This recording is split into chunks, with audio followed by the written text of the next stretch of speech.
since 1991. Birds and people are living together in seemingly perfect harmony, until one day a young man catches fire. This is Phoenix.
Stream as well. Yes, we are. Hopefully you guys can hear me 5x5. Hope you all having a great weekend so far. Happy Saturday. Let me just turn up the sounds. There we go. What's going on, guys? We are in Seattle, beautiful SeaTac Airport, Seattle, Washington, in my favorite aircraft, the 737-800, and I managed to finally install the 777, so hopefully I'll stream that next. I just need to set it up. To be perfectly honest with you guys, I spent like hours installing 2024 and auto FPS and everything today, and I was planning on doing the 777 today, but we'll do it next time. I just need to set up the camera views and all that good stuff. But for now, we are in the West Coast enjoying some Alaskan ops, heading down to San Francisco, and we are on VATSIM, and of course, as always, I made sure VATSIM is online, at least for the beginning part of our departure. So welcome everybody in chat, and buckle up. It should be a fun flight. And we do we're also I can't speak. We're also live on the vertical stream as well, so make sure you guys go in, check that out, and double tap your screen to hit the like button and support the channel in the vertical stream. And of course, if you're in the traditional horizontal stream, make sure to give that a like as well. Welcome guys to beautiful Seattle, Washington, where it's kind of cloudy and overcast, but nevertheless we are on live weather, and we are on, oh, look at that mountain peak. This is why I like Seattle. The beautiful, gorgeous scenery, and the West Coast in general. The West Coast is the best coast. But yeah, we have the BMWorldAMSim paid scenery, payware scenery that is, installed, and I shall hop in the cockpit and get things going. I already got a pre-departure clearance from VATSIM, so let's get at it. Into the pit we go. Before I do anything, I'm going to go ahead to my EFB and request my flight plan here. And let's see. As I said, I got my pre-departure clearance. We are going from Seattle to SFO. What's my alternate? SMF. I need to check where that is. But is it Sacramento? No, it's maybe it is. I don't know. Cool. Let's go to the ground services. Ground ops. We have the ground power unit that we're going to request right now, and it's connecting up, and the chocks are connected as well. We can go to, well, we'll start the boarding with GSX in a bit. And again, hopefully I'm coming through 5x5. Ground power is connected. Good. We're going to go to the overhead panel. And let's get the battery started before anything else. So battery's discharging. We got good amps, good volts. Should actually be over 24 volts, huh? Okay, well, anyways, ground power on. There we go. Now the volts are going up now that the ground power is charging the battery. Nav lights to steady. Good. Cabin util IFE can go on. Over here, everything's good. Maybe a little panel brightness. Emergency exit lights to armed. Let me turn up the sounds a little bit for you guys. There we go. All right. We'll throw the chimes on. Test the attendance button. And window heat can go on now. Electrical hydraulic pumps, I'd like to throw them on right away. Packs are off. Isolation valves open. Bleeds are off. APU bleeds off. Good. My cruising altitude is 370 today. So I'm going to set that in the pressurization panel. And the altitude down in San Francisco is 13 feet. So we're just going to go ahead and leave it at 0. And we're going to come up here and throw our inertial reference system to nav so it starts to align. Good. 8 minutes to alignment. Test our leading edge devices, flaps and slats. The lights are working. Our mock airspeed warning test 1 and 2. The stall warning takes a while to come online for whatever reason. We'll test all the lights over here, make sure it's all lit up like a Christmas tree, which it is. Everything looks good. Good. We can test our overheat detection.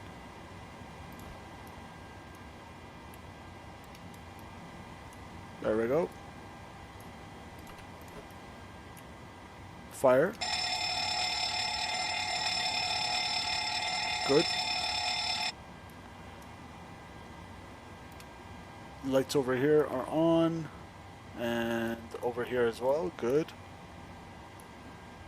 And system 2 as well. Good.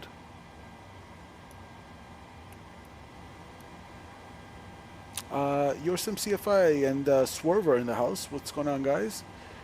Yo, have a good stream. Appreciate your sim. And Swerve, simple, what's up? Not much. How about you? Welcome, welcome. SimCFI says 5 months WTF. Your I know time SimCFI flies, became right? a Simple Takeoffs I member. appreciate you, Your man. SimCFI celebrates 5 months of membership, 5 months WTF. And I've known you for like 2 years now, which is very hard to believe. Time certainly does fly. I appreciate your membership of the channel, man. Thank you, Matt. Go here. I'd like to adjust these lights a little bit. All right, let's go to the FMC. Swerve also says I'm having issues getting the 737 to grab the localizer and glide slope. Huh. Is it tuned in? That's really the only thing I can think of. Is it tuned in? Unless somebody else can think of something else. Alright, I just updated the nav database till October the 2nd. So that's good to go. Pause in it. I am in KSEA. I don't really need to do this part, but why not? Let's grab the left GPS position, and then we can do a quick comparison. So 4727, 4726.8, west 122, 122, 18.3, 18.7, close enough. Let's request our flight plan from SimBrief. Select route. And SimCFI, if you're still here, I do need some help whenever you get time to set up this MCP autopilot panel you gave me. I really do want to use it. Just don't know how to set it up.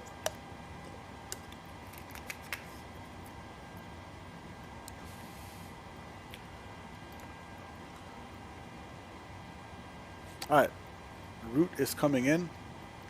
Let's get the automated terminal information service. 118.0 while this loads up.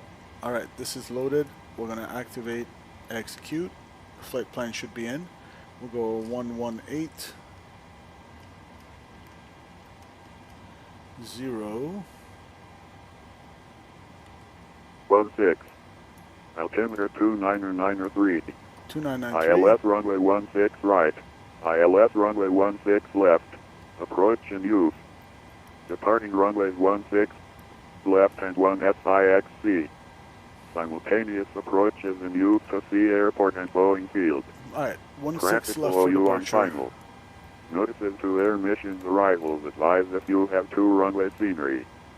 Contact ground Advise if you control have 2 prior to runway push and scenery. start. There's something you don't always hear on Advise the on ATIS. initial contact. You have information calls. Alright, Information Golf is in the house.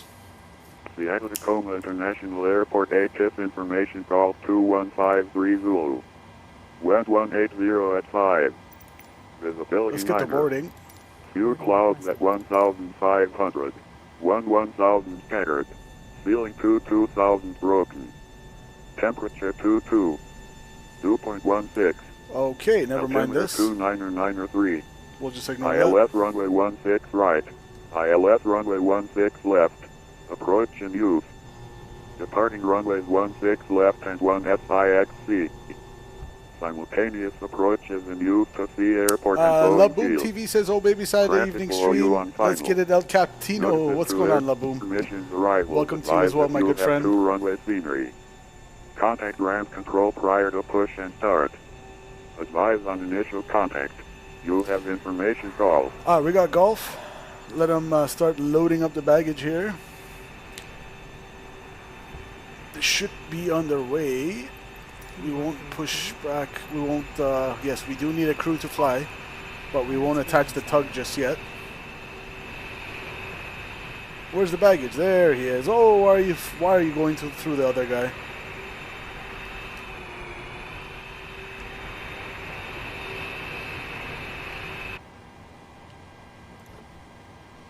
Alright. For my loading, I can go ahead and go to payload. We can check out our operational flight plan over here and see what we're working with. So our estimated zero fuel weight is less than our max zero fuel weight, so we can definitely take some more fuel.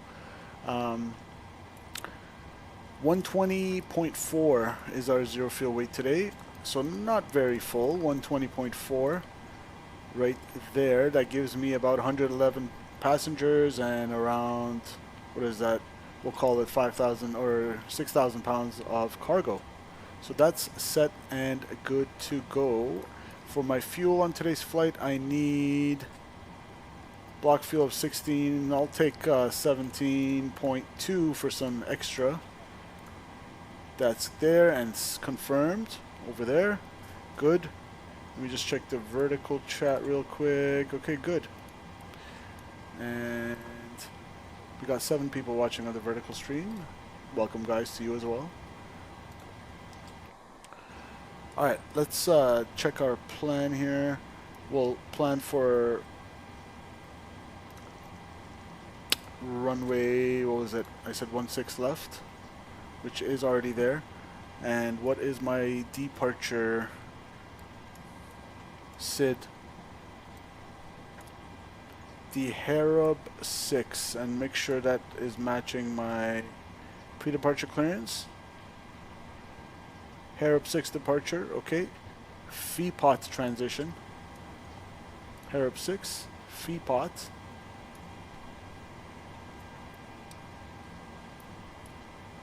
Let's see how that looks.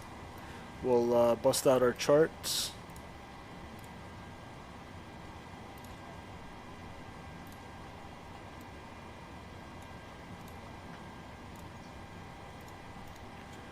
So off 16 left. Climb heading 164 to at or above 932, then direct Cavob. So we'll plan for 16 left anyway. Direct, so 932, then direct Cavob, and then what is it, to Renebe at or above 3000, then on the bigger route to Harab, and then off we go. Statui, channel legend himself in the house. Happy Saturday to you, my brother. Long time no see, long time no talk. Hope everything's well with you, Statui. Welcome, welcome, my friend. Glad to have you.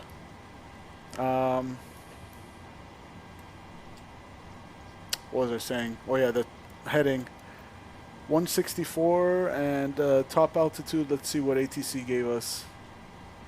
Maintain 7,000. So 164. I really like Seattle Tacoma Airport. It's like underrated in my opinion.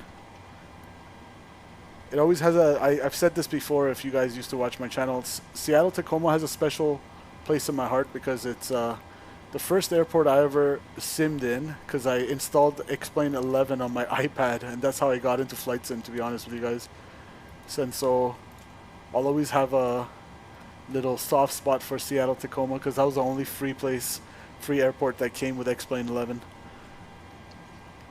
Alright, so let's see, Cavob and left turn, or correction, right turn on departure, 3000 or higher by Renby. Good. Execute that, my friend. We're good to go there. There we go. Alright, shall we get our mass and balance? So we already put in our loading and our fuel. And for I really can't talk today. For our fuel, for block fuel, 16.9. 16.9. And final reserves plus alternate 5.1. Good. Cost index on today's flight is 60. The other day I started talking like this to my flight instructor, and I'm like, honestly, sorry, I have no idea why I'm starting to like randomly talk like this. Whenever I'm like feeling myself and I'm like doing good in the aircraft, I start like talking like this because I get all like excited. Flight level 370 is my cruise. And cruise wins on today's flight. Skystream Aviation says howdy. Welcome Skystream to you as well, my friend. Top a climb. Vibes are high. We are yapping in the flight deck. Statui Statewide became a I don't even simple know Takeoffs how long is member. 31 months. It's Statewide like celebrates 3 years 31 almost. months of membership. Jeez. Vibes are high. We are yapping in the flight deck. I appreciate this. Yeah, why can't I talk today, guys? I'm gonna try to slow down the speed of my yapping. I think that's why I'm getting at him. My mouth is like working faster than my brain. Kind of tired. Welcome. Thank you, Statui, for supporting the channel for over 31 months. Man has like single-handedly donated enough to like account for half of my gaming PC. That's how much of a legend this guy is. I hope wherever you are, perhaps in the southern hemisphere, or no, you're in the northern hemisphere, still in the northern hemisphere. I hope you're having fun. I hope business as well, and I hope everything is good with the Chally, my friend. It's been a while since I've had you in chat. Welcome, Statui. I'm doing my return to India Alpha Hotel. What is that? Washington on VATSIM from Mexico City. Welcome, welcome, Skystream. Hope you have a great flight. South of the border wall. Hey, did they fully build that yet? Did they fully build the wall? All right. 37, so 158 at 30 is my... Satui, what do you guys use iPads when you fly? What iPad? I'm like torn, guys, between the regular iPad, like the regular 11-inch, and the iPad mini. Because I really do need an iPad to fly, because this thing is like way too small to try to run ForeFlight on it. And for those of you who are going to jump on me and say don't use ForeFlight for PPL, I'm not really using it to navigate. I'm using my VNC. I only use it because my airport is the most busiest uncontrolled airfield in Canada, and I need all the eyes I can get, including my little ADSB receiver that I've gotten that works with ForeFlight that shows traffic, so it's for traffic purposes. Although of course I can't fully rely on it. But yeah, what kind of iPad do you guys use? I use my normal iPad for flying. Okay, so you use the 11-inch. The only thing is I've heard a lot of pilots say they prefer the mini just because it's like more compact and easier to kind of carry around and it doesn't get in your way in the cockpit, but I don't know. I'm still kind of torn on that. Anyways, let's execute that N1 limit. Let's go to our perf. Perf tool. Import from OFP, which it is. We'll go runway 16 left. Import from aircraft. Import weather. Calculate. Flaps 5. We need a cell temp of 45. D rate 1. 45. D rate 1 gives me a N1 value of 91.2, and 90.3 is what we need, so we'll take that. For takeoff, flaps 5, CG 21%, which is a trim value of 5.5 today, and speeds are 36 on the V1, 37 rotate, and 43. Boom. And we'll go V2 plus 10, so we'll set it to 153. Oh my god. Come on. 153. Flight director going on, L nav, V nav, good.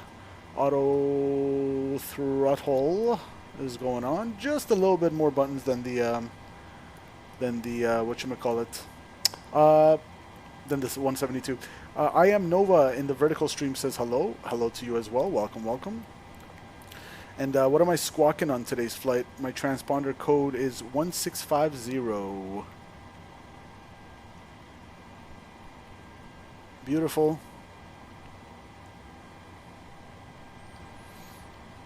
Alright guys. Ignore that other aircraft.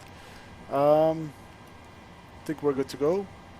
Let's do a quick brief ski and we'll get out of here. So, for our taxi, I am expecting to hop on out of here. So for 16 left, we're probably gonna push back nose to the right and taxi via, they'll probably give us Bravo, won't they? Either Bravo or Alpha, but most likely Bravo to Charlie, line up and wait. We'll depart runway 16 left. And on the go, it's gonna be the Harab 6 RNAV departure, chart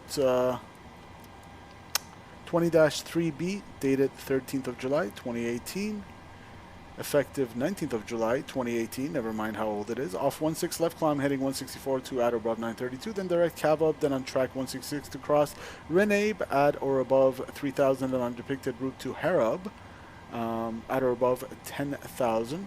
And that is all in the box. Harab at or above 10,000. And transition is going to be Fipot. And then what? Irave? No, Famuk. So just Feetpot is the last one on our transition here, and then we'll be en route. Cool. Butter Landing coming in hot. You already know Double D is in the house. Welcome, Mr. Double D as well, another good friend of the channel. Thank you guys for all your support, and make sure you hit that like button. It really does help. All right. All right. Welcome, Double D.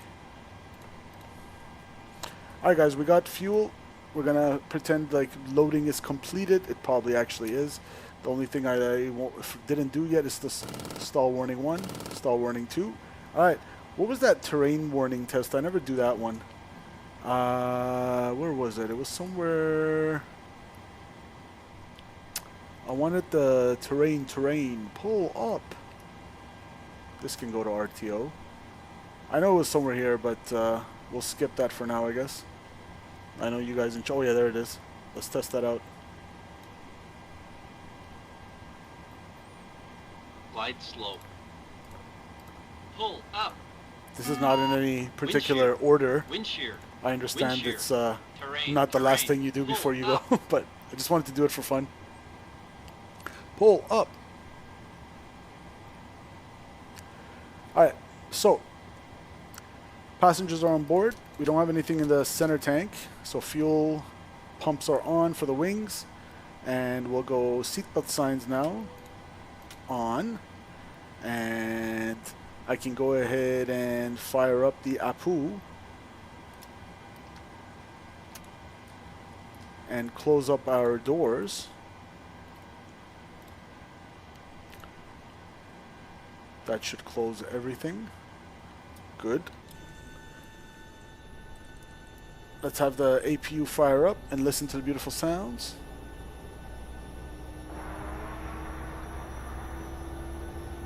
Seattle Tower's online on 119.9.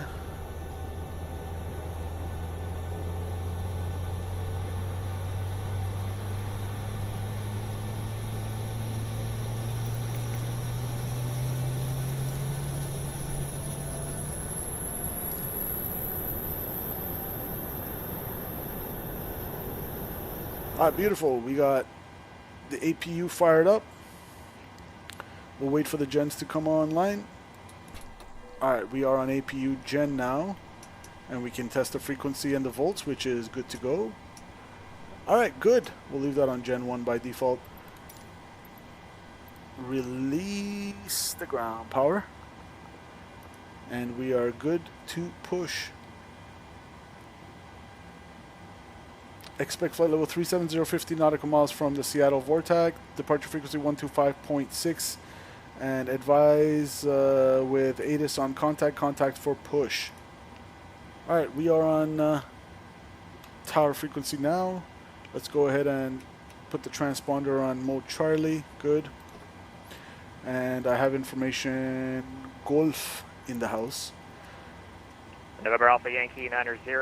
Thanks for the squawk now. You can push tail to the east. Call me for taxi. Let's see what gate we are. Charlie 18. Seattle Tower, hello Alaska 806 at Charlie 18 with information Golf. We're ready for push and start. Alaska 806, Seattle Tower, good afternoon. Thank you for Golf. Push onto the green line, tail east. Call for taxi. Push on green line, tail east, and we'll advise ready for taxi, Alaska 806. Alright, green line, tail east, so which means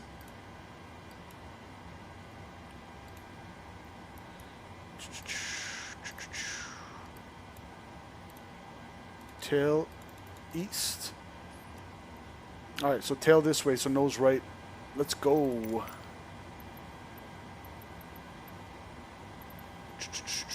Prepare for pushback and departure. And as I said, I've installed the PMDG 777. I just need to set her up properly and set up all the FMS default settings that I want, and do the camera views and all that good stuff, and then we can stream it. Seattle Hello, Tower, Captain. Alaska We're ready for 332, pushback. push and start with Golf.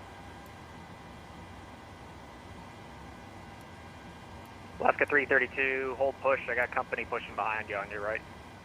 No problem, we'll hold. 53. Can you say wing strike?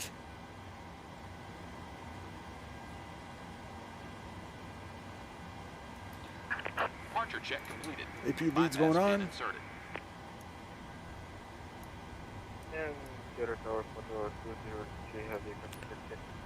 Passengers are complaining that it's a little bit heavy, warm, so we left, can taxi via go Bravo, Charlie. aft and forward cab, bring down the temperature a little bit.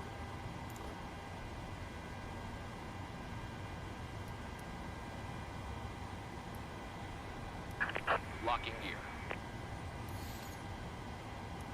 And we got LNAV, VNAV, heading 164, altitude 7,000, V2 plus 10, 153, flight directors on, auto throttles armed, and we're squawking 1650, nav not required.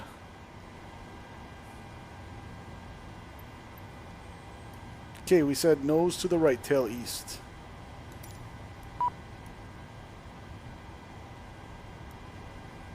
Remove trucks, which means parking brakes is set. Ground operations, let's go ahead and remove trucks. Release parking brakes. Alright, parking brakes released. Oh, there we go. You're clear to push. All engines clear. Start at will. Alright, block time going on. If you guys are ready, I'm ready. We'll ignore that guy. We'll say clear on the left-ish. Clear on the right. Starting engine number 2. Here we go. We got N2.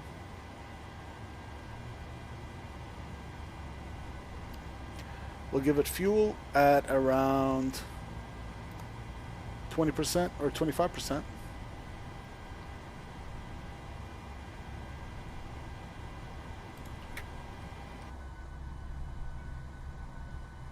Tacoma Tower, Independence 13, we're looking for IFR to Dallas. Independence 13, Seattle Tower, good afternoon, cleared, some request, standby.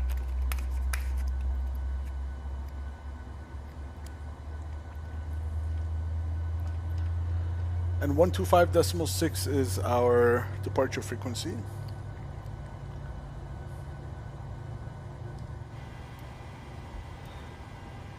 That is in the box. Starter cutout.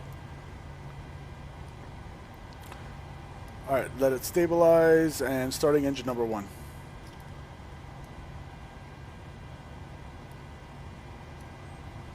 Here we go, N2.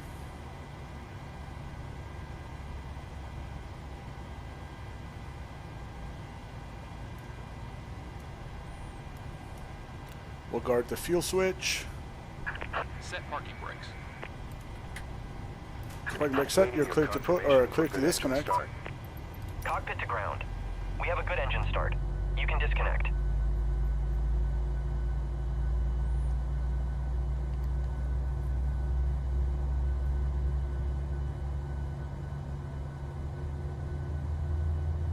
Let's throw on the flight control cam as well here.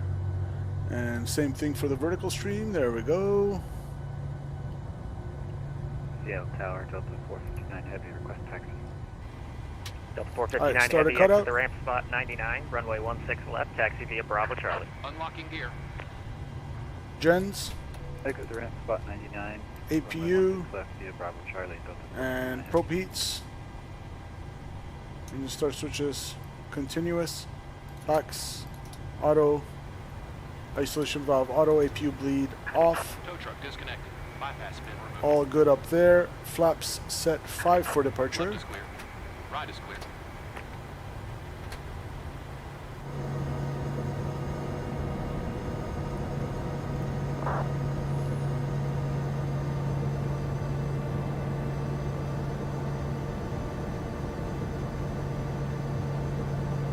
Alright, flaps 5. Set.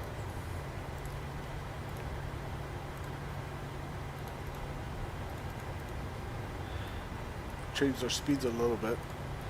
Trim. 5.5, let's set that. Set. Recall. Checked. And we're ready to taxi.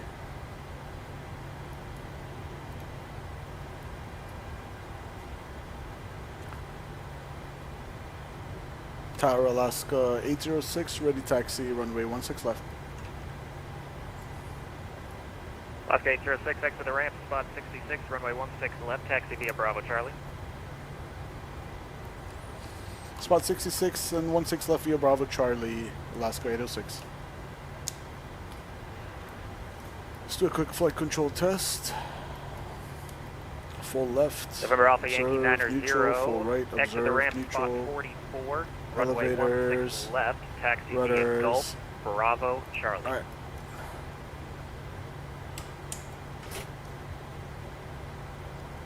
Taxi lights. And we always forget our beacon lights when we're starting our engine. Shake my head. Alright.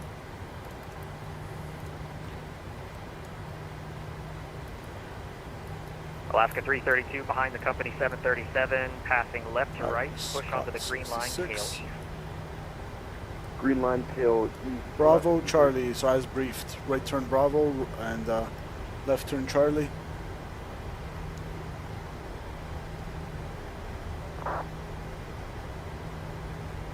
November Alpha Yankee 90, exit the ramp, spot 44, runway 16 left, taxi via Gulf, Alright, clear left. Bravo Clear Charlie. right.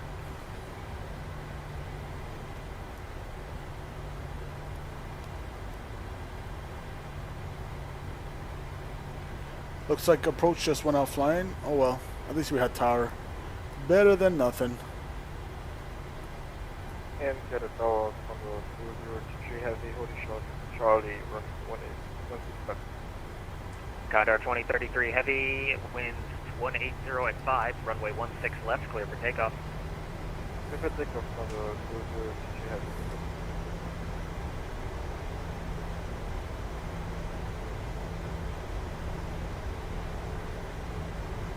Alright. Wave to the towers. Tacoma Yeah. Tower, Independence 13, we're looking for push.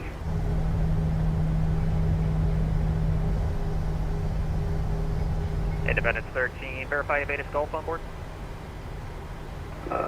What was it? Independence 13, my apologies, I just changed the ATIS. Alright, Verify hold your Aviation ears. Echo. We now have Echo on board, Independence 13. Independence 13, thanks, push through, AL south. Go south for 13, or Independence 13. Alaska 806, hold short of Gulf on Bravo. Okay, hold short of Gulf on Bravo, Alaska 806. We're gonna hold short Gulf. That's hotel, and the next one should be Gulf. Information Echo is now current. 180 at 5, 9 statute miles, fuel class 1500, scattered 11, broken 22, temperature 22.16, altimeter 2993 still.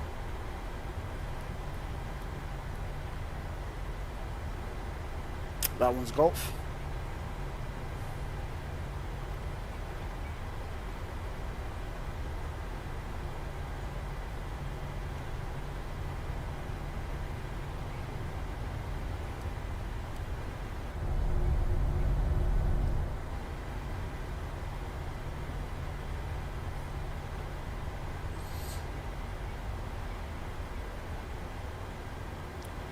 Alright, we'll hold short of Gulf here.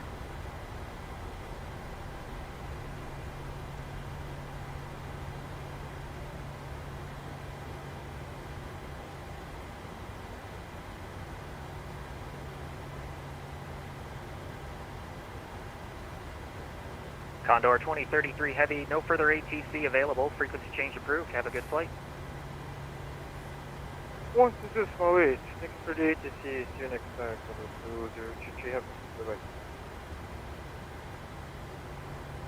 Alaska 806, you can continue taxi behind the Cessna 172, joining Bravo off your right. Okay, continue taxiing behind the 172 Alaska 806. sending the 172 before me. That's hilarious. Which makes sense because he doesn't want my jet blast to hit him. Central aircraft on this frequency, Seattle latest information, Echo now current, Seattle altimeter 299er3. That's the first on the channel where we have to hold short for a 172. That's pretty cute. That's me in real life right there.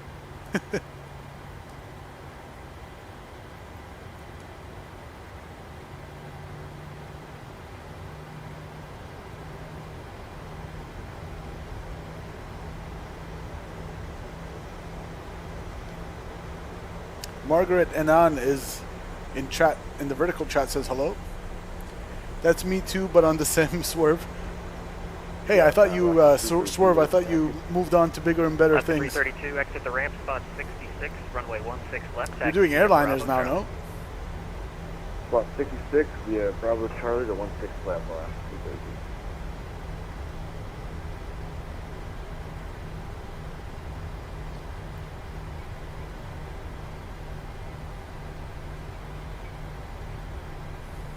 I'm learning the bigger ones, but stream the 172. Nice.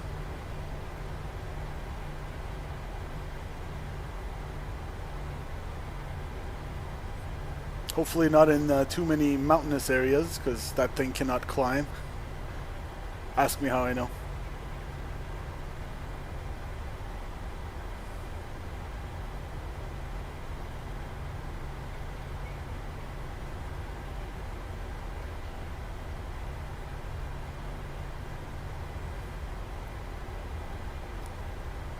Alright, we're gonna hold short at Charlie. And we can go ahead and switch the charts now to our SID. November Alpha Yankee 90, wind 180 at 5. On departure, turn right heading 230, runway 16 left, clear for takeoff. The 172 sounds like he's on an IFR flight plan or something. Or actually he might still be VFR, he's just giving a heading to get out of the control zone for Seattle. How come I don't hear him read it back? I have a spicy stream where I am on a plateau in South America at about 12,000 feet. I was scared, yeah. When I used to first do flight sim and I wasn't familiar with the concept. 806, runway 16 left, line up and wait. Runway 16 left, line up and wait, Alaska 806. When I wasn't familiar with the concept of density altitude and performance stuff, when I first started to sim, I used to I took a 172 to where was it, Telluride, Colorado, and it was just barely struggling to climb through the peaks and everything, and I was like, holy moly, learning this the hard way. What was the heading again? November Alpha Yankee 90. November Alpha Yankee 90, it'll be a right turn of heading 230. Flight attendants, please prepare for right takeoff. 230, November Alpha Yankee. Can you 90. communicate with other aircraft, Margaret? Yes, I can. I'm doing that right now. Well, I'm talking to the tower right now, but yeah.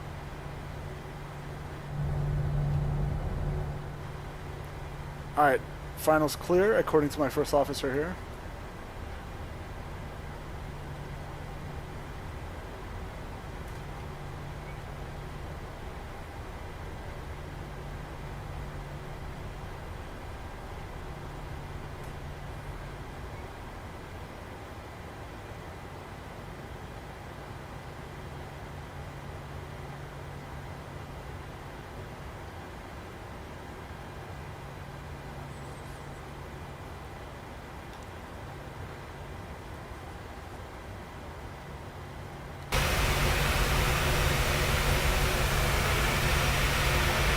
We got a A350. Block 806, 180 at 5. Caution to Cessna 172 departing southeast of the field. Runway 16 left, clear for takeoff. Runway 16 left, clear for takeoff, Alaska 806. Alright. Tacoma Tower, Independence 13, look for taxi. Independence 13, exit the ramp. Clock going on. Runway 16 left. Let's go, guys. Heels to the floor. Bravo Charlie. Stabilize. Set takeoff thrust. Okay, we got N1 Toga. 459 heavy, runway 16 left, line up and wait. Runway 16 Takeoff left, power line set, up. engine indications normal. Airspeed's alive. November Alpha Yankee 90, no further ATC available. Frequency change approved. Have a good flight. 80 knots checked, thrust hold.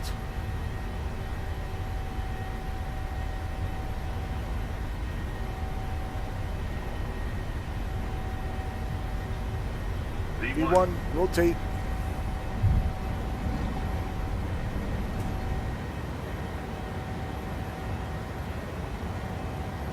Pause the rate. You're up. I'll nav.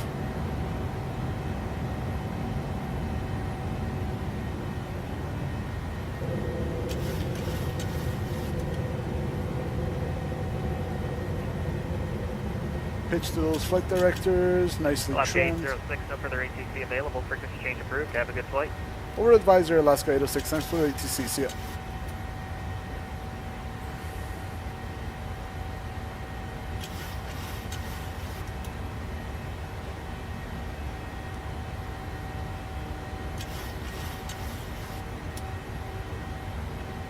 Delta 459 heavy, wind 180 at 5, runway 16 left, clear for takeoff. Flaps going up. Runway 16 left. Now. Alaska 332, runway 16 left, line up and wait. Caution, wait, sir.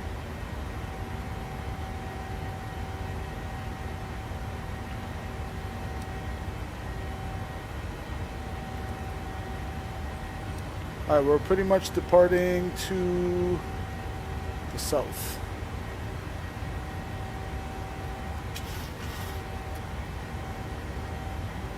Seattle traffic, Alaska 806 departed runway 16 left, 2,900 climbing 7,000.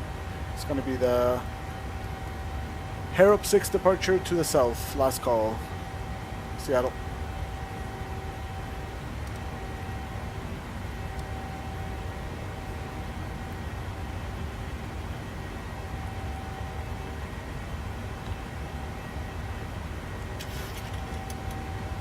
Nicely trimmed.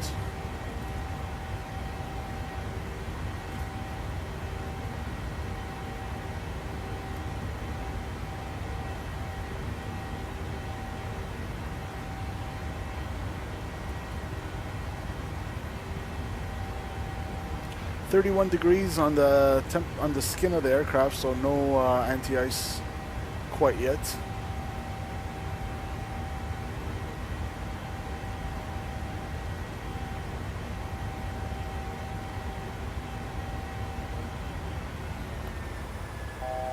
Oh yeah, let's continue climb because we don't have any ATC anyway.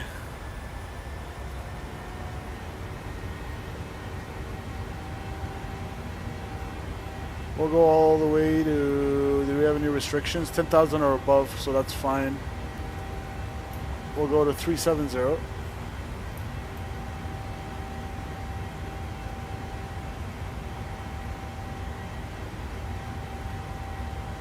Beauty.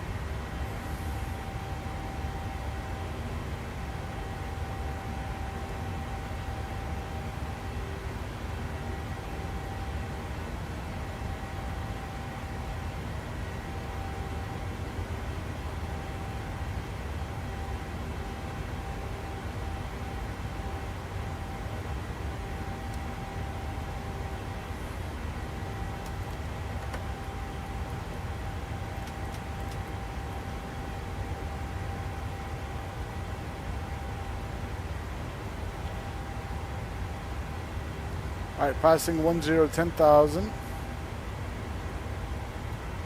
We'll go autopilot.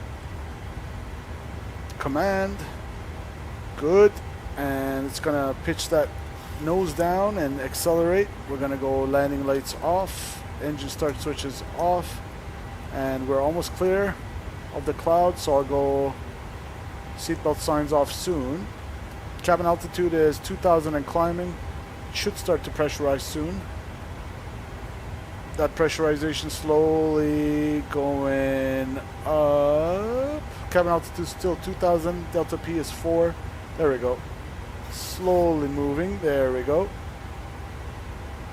Is your iPad an add-on or just a 2020 version? It just comes with the PMDG 7.3. It's part of it. we'll keep an eye out on that pressurization. I want to make sure it starts pressurizing. Alright, hold your ears. This might be a little loud.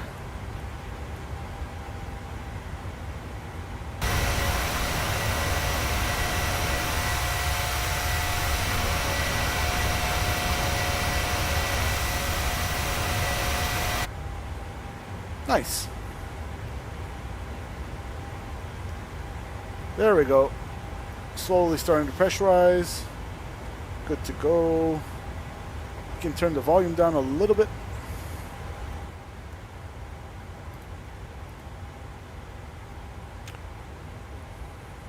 You should get the iFly Max 8 Pilot Aviation. Yeah, it's just right now, every dollar I have I'm spending on real world flight training, so.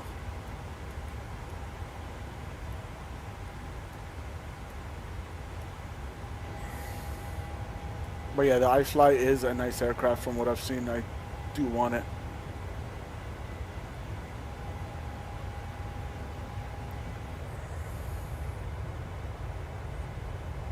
Though the CFM engine on the 73-8 sounds better in my opinion. The Max engines are so quiet.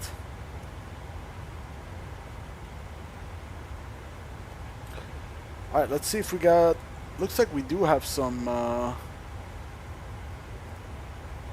VATSIM that is coming on. Let's see. No, that's just Portland. The Portland approach. Portland's tower.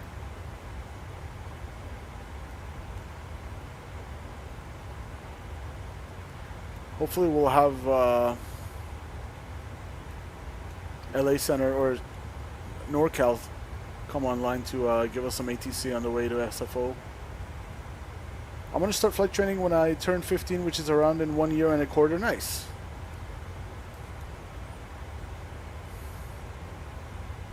You'll have a blast.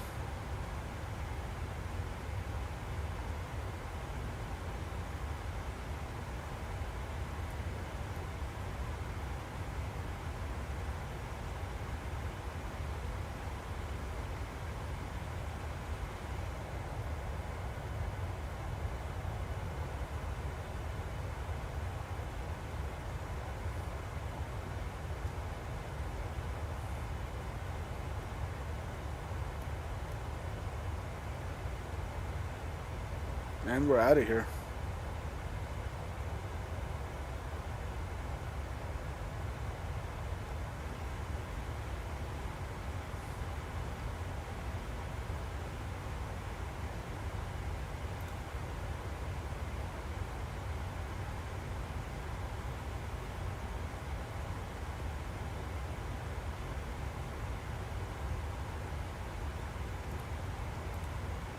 Alright, transition. Let's go standard on the altimeter. Set once, twice, and 3 times. Standard.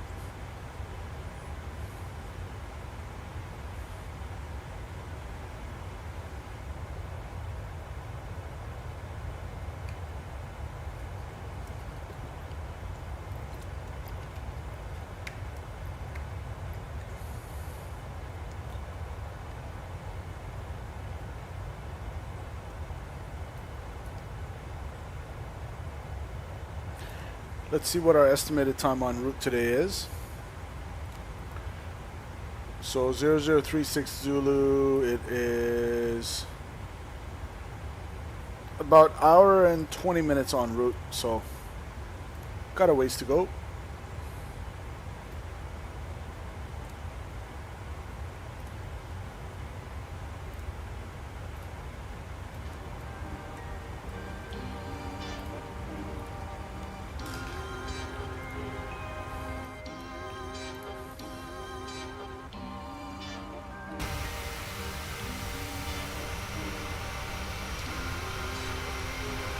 And I actually have auto FPS running right now.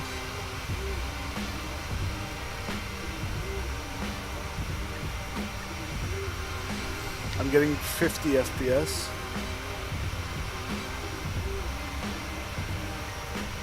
I'm hoping auto FPS really helps with running 2026 more smoothly.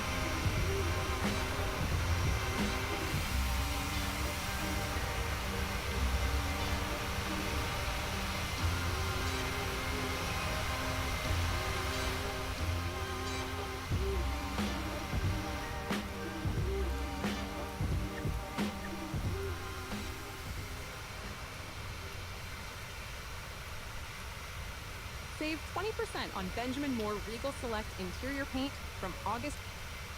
Benjamin Moore.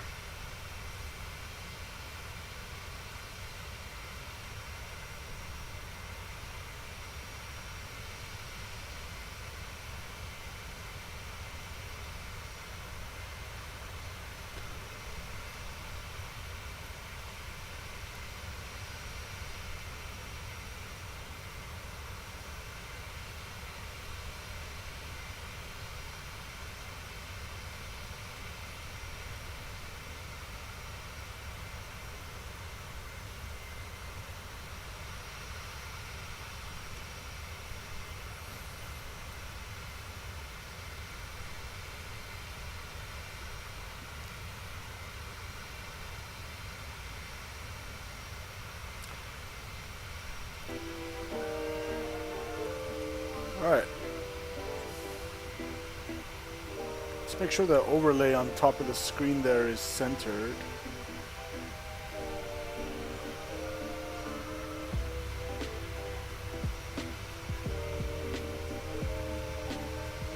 There we go.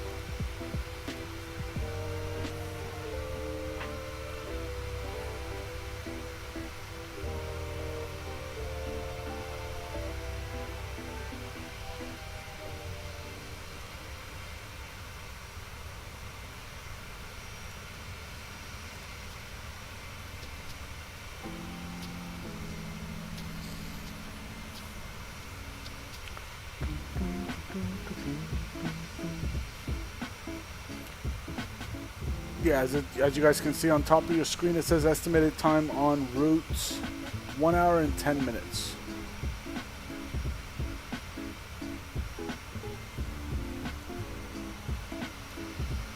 So we're just chilling.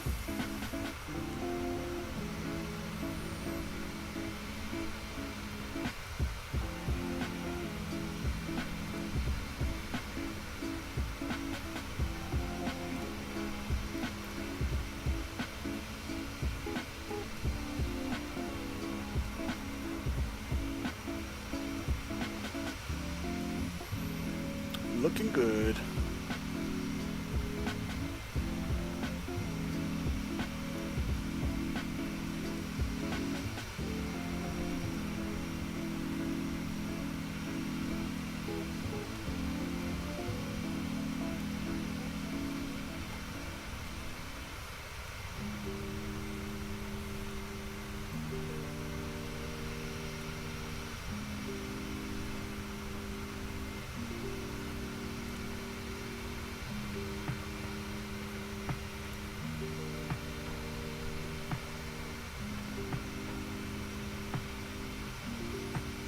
So right now my auto FPS, I'll show you guys. I have auto FPS running here. It is giving me 53 frames per second. Terrain level of detail, it's running it at 300, so it adjusts it as it pleases to keep a good smooth FPS.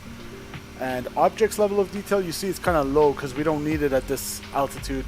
So the objects are more important to come into play when you're getting close to the airport.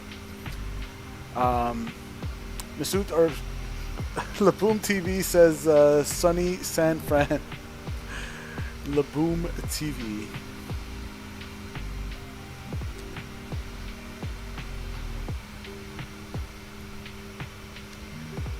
I guess it's sunny in San Fran. It should be.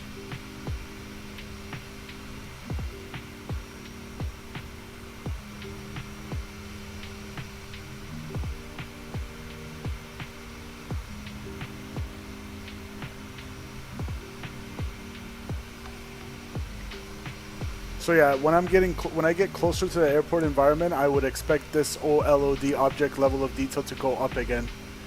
We'll test that theory out when we get close to it. So this kind of adjusts everything as it sees fit.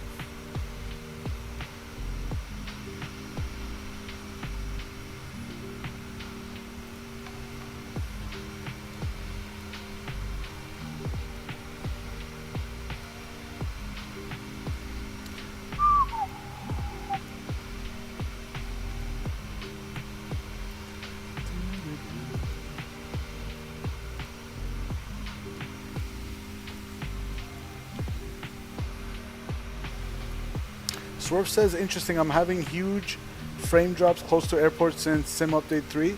Yeah, maybe try the Auto FPS. It's a GitHub link that it's actually it's free to download and easy to install. You just kind of let it do its thing, not much to it. You just install it and set it to auto run with Microsoft when you open it, and yeah, if you don't like it, you can always close it.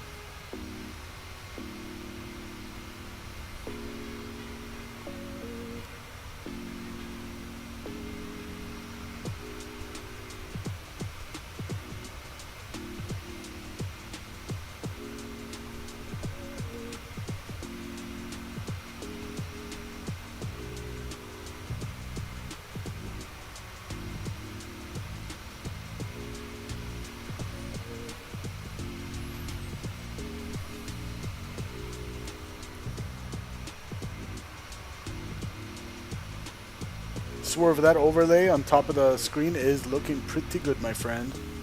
Thanks for your help.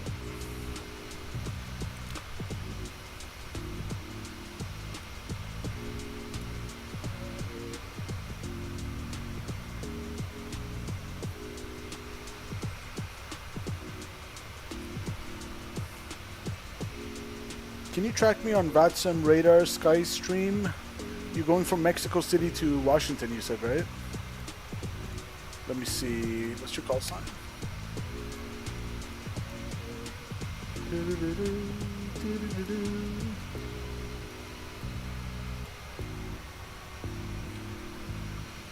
It did come out quite nice.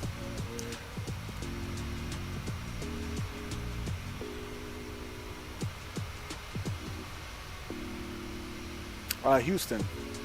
United 1089. Let's see SkyStream.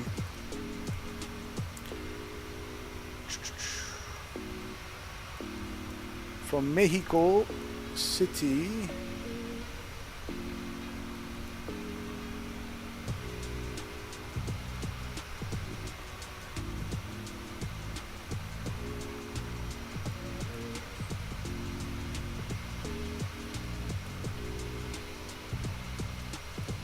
Oh yeah, I found you. You're just kind of hugging the Gulf of Mexico there, I believe. You're going along the... Let's see here. So there is SkyStream Aviation. Just kind of hugging the west side of the Gulf of Mexico. En route to Houston. Hey Canadians. Hey Canadians. Stupid non-premium subscription. Looks like you're about halfway. Where are we? We are Alaska 806 right here. We're about to kind of pass through the Portland area.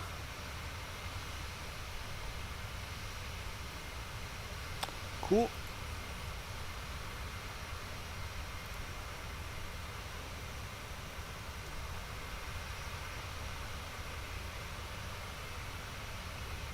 Your route keeps me on the coast.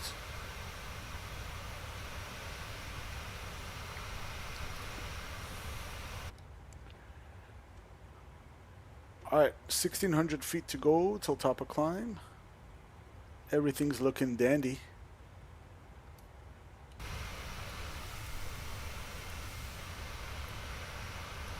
Yeah, so far so good with Auto FPS. Is doing a beautiful job.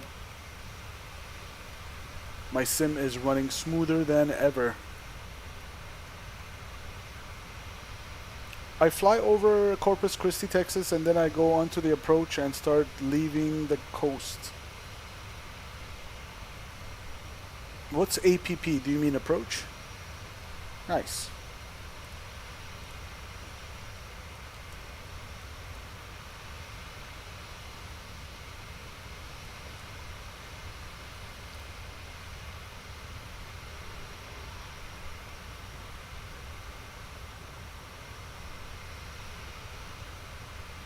I guess you mean the star, right? So the approach Skystream is when you actually close to the airport and you want to shoot like the ILS approach, RNAV approach, LPV, VOR approach. Those are the actual, those are called approach, which they actually bring you down to the runway. Other than that, it's called the standard terminal arrival route, the STAR. Guessing that's what you mean.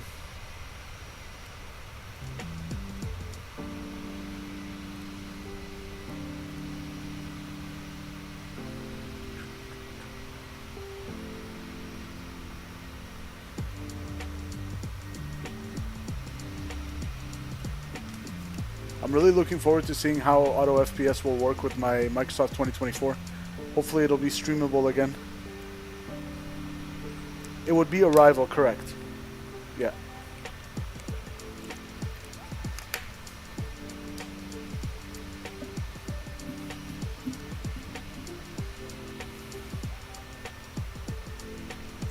One thing I'm going to have to get used to, guys, is for my flight training is the Canada Air Pilot IFR charts later in the program that I'm in once I get my PPL.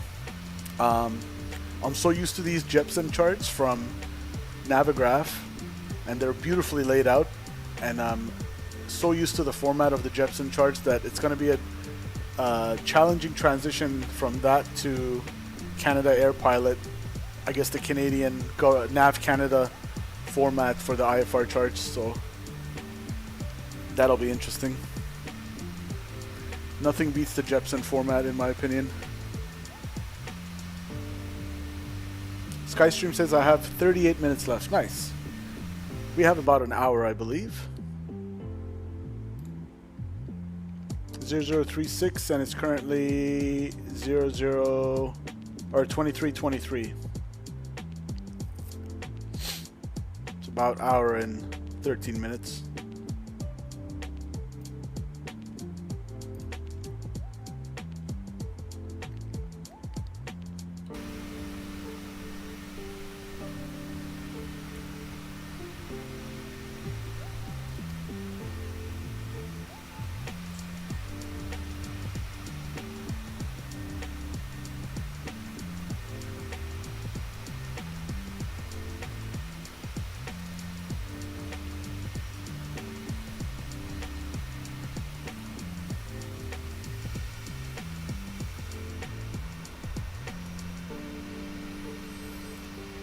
Double checking here, we're on live weather and real time, so it's 4:24 p.m. We should get there around 6 p.m. San Francisco, California time, Pacific time.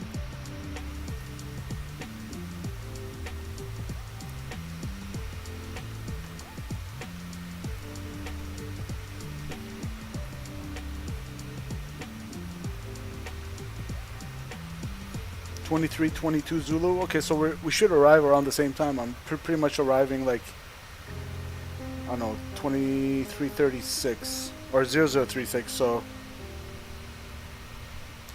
0012. Yeah, maybe 20 minutes after you.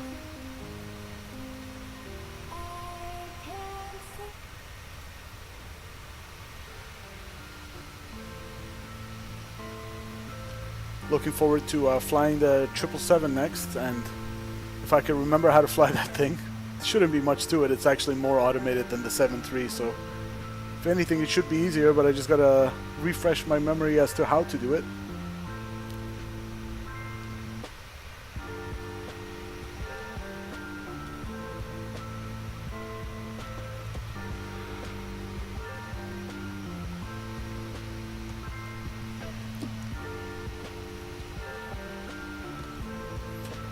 I love flying the old United Boeing 737-800.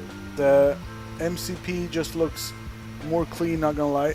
Hey, speaking of MCP, and yeah, I do love anything 738, I love.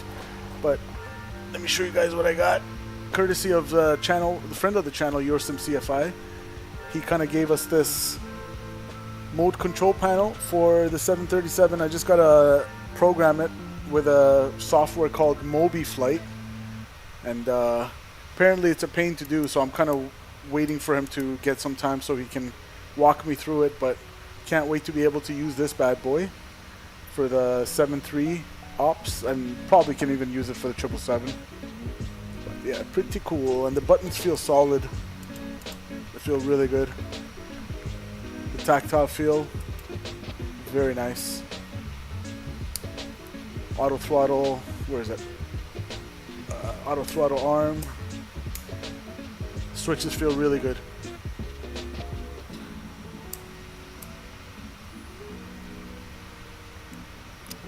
It is quite nice, man. It is nice. But like I said, I have no idea how to program it. I need a software called Moby Flight.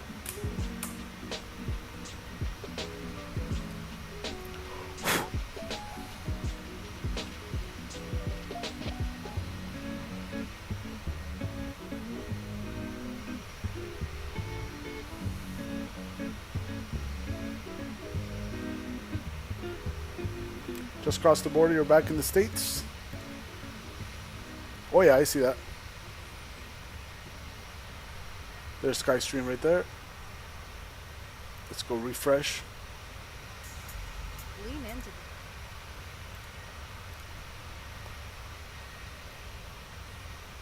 Well, technically you're still in Mexico. Maybe my VATSIM is not quite up to date.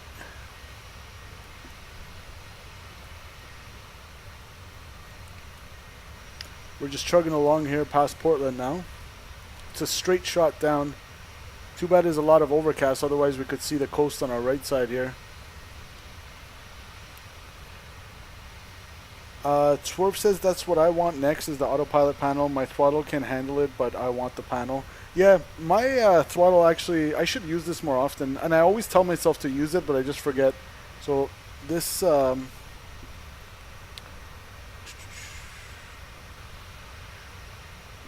don't know if you have the same one, the Bravo, but yeah, if you put it on heading, you can fully use this bug to, especially when you get close to the airport and you're ready to intercept the ILS, when ATC is giving you vectors, this thing really comes in handy to just twist it and set your heading instead of going here and doing it with the mouse and everything. But yeah, if you guys can see right now, I can go to...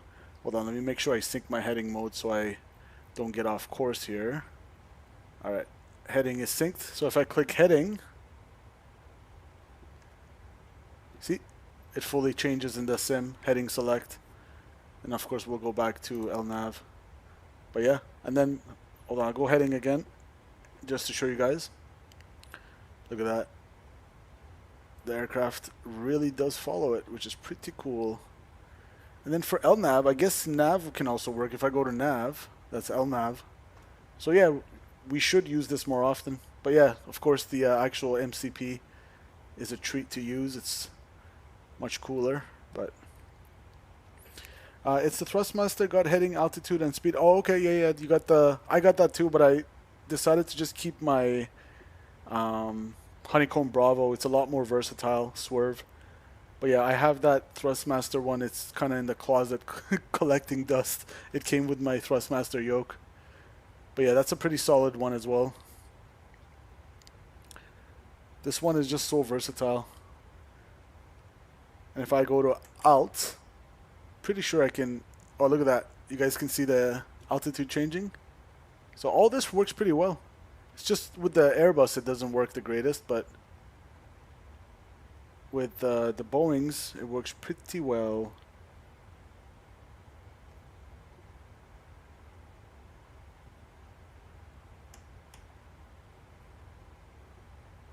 So right now, look at this. So we're not in heading mode, but you know what? I should actually use this to, at the very least, if I don't want to use it all the time, I should use it to sync my heading. Because you know when we take turns in the 7.3, it doesn't auto sync your heading like it does with the CRJ or the Airbus do. So you got to manually do it. So this comes pretty handy to just kind of spin it like that and make sure you're synced with the actual direction, the course that you're going. I got it from Scott when I got the yoke. Oh, did you get the yoke from Scott as well? Nice.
Starting my initial descent shortly. Nice.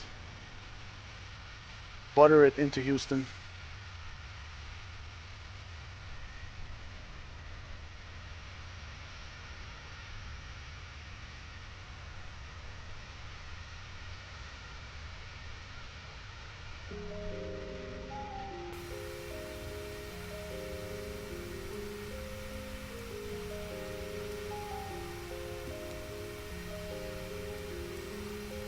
I'm hoping Oakland Center comes online by the time we get there.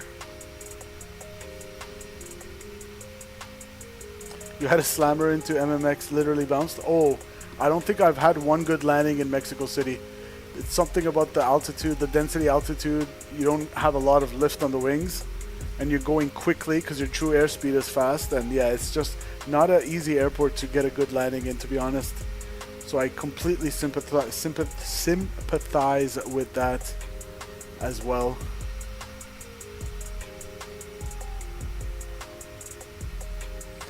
I completely get it, man.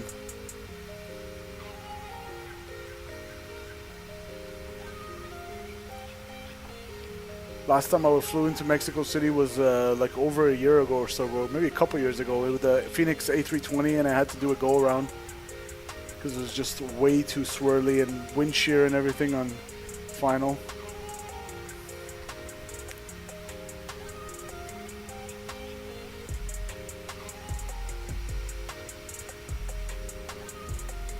Yeah, Houston should be easier to get a smooth landing in, provided the weather is good.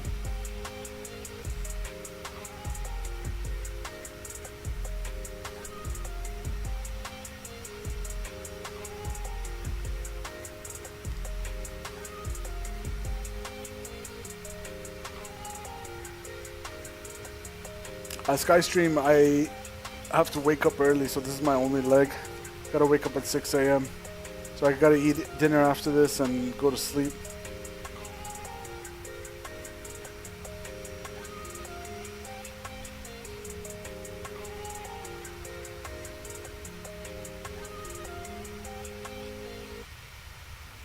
Save 20% on Benjamin Moore Regal Select Interior. Barrett says, what's your longest flight on VATSIM? I've done the longest... I've never done a long haul. The longest flight I've done on VATSIM is Vancouver to Toronto. So it was like 5 hours.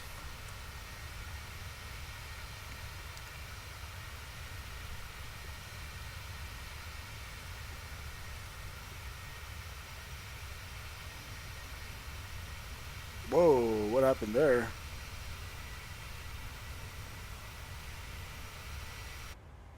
Hit a little clear air turbulence there or something.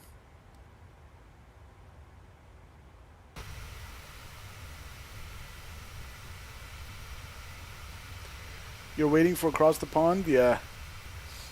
I just don't want to spend that kind of time in the sim flying that long.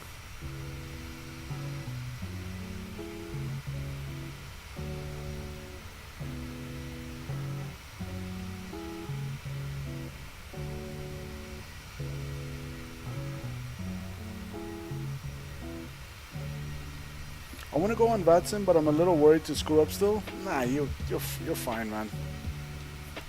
As long as you show willingness to be patient and follow their instructions and show them that you're new and you're learning, most controllers are nice. Obviously, like for your first attempt, don't go into a very busy airport. But what you could do that helped me in the beginning, Swerve, is load into vPilot and connect to VATSIM as an observer in observer mode, and just kind of hear them. Just sit on the ramp as an observer for like 10-15 minutes, get the feel for how the controller is, and if it sounds like he's in a good mood, then go ahead and connect as a non-observer and yeah, start that way. Dubai to John F. Kennedy in the 350 on VATSIM, that's my longest. That is pretty long. That is pretty long.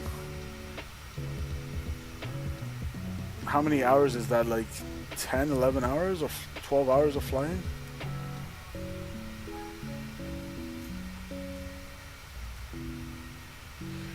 The longest flight in real life I've done, probably Toronto to Athens, and then Athens to Toronto, so from Greece. That was a good like 9.5, 10 hours-ish.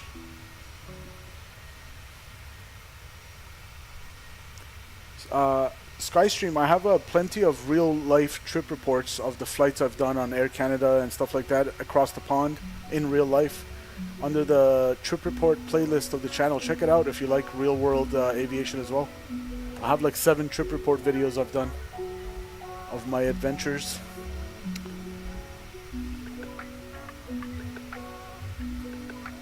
SS Hobbs says, can I get mod now? What's going on, SS Hobbs?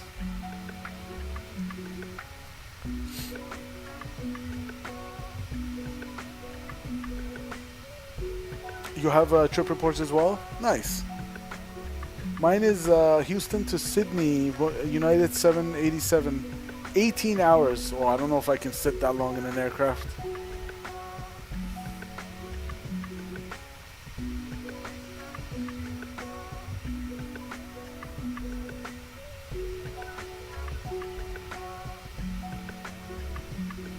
Ironically, right now the time is 7:37 p.m. You slept the whole way? No, I can't sleep in it.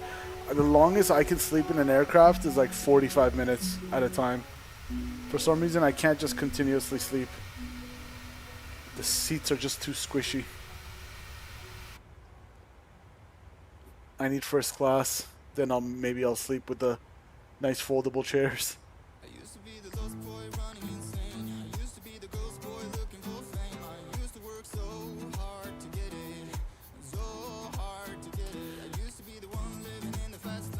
It's 0035, it's 0038. So we'll start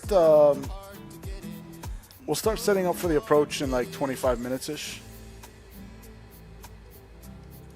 Let's set up a point where we can start our descent towards California.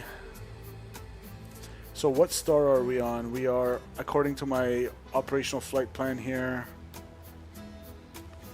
on the Bodega 4 arrival from MLBEC transition.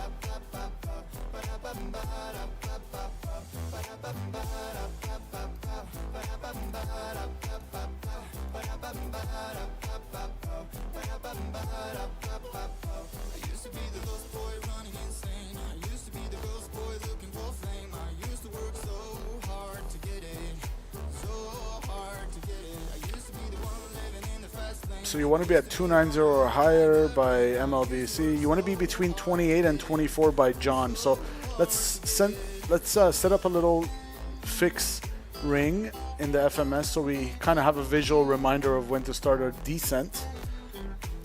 So we'll aim for 280 at John. So that's according to the rule of 3, which is you lose 1,000 feet in 3 miles. For 280, that's a difference of 9 times 3. That's 27. We'll add a little bit extra to slow down and stuff like that. So we'll say 30 miles out, we'll start a descent.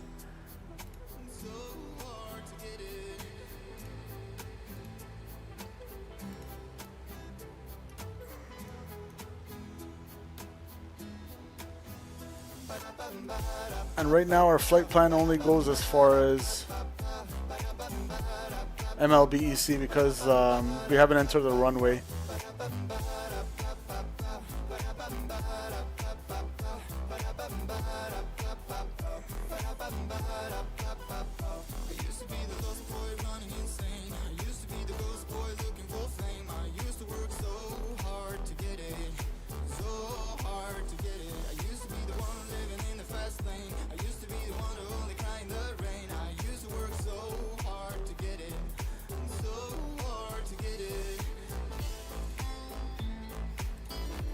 There we go, that takes us a little bit further. Execute.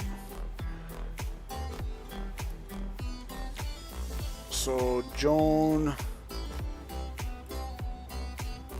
however you say it, fix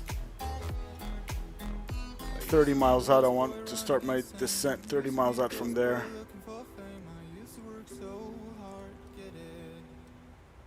Beautiful, there's our little ring to start our descent so we don't forget. The Shoppers Beauty Plus event is back. I'm officially descending into Houston, folks. But when I departed out of Mexico City, I rotated at 163. Plane did not want to go. Yeah, that's that density altitude, man.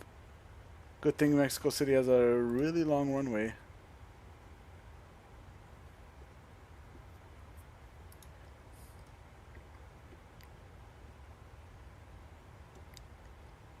SS Hobbies, I don't really have a need for mods right now, to be honest. I have enough mods.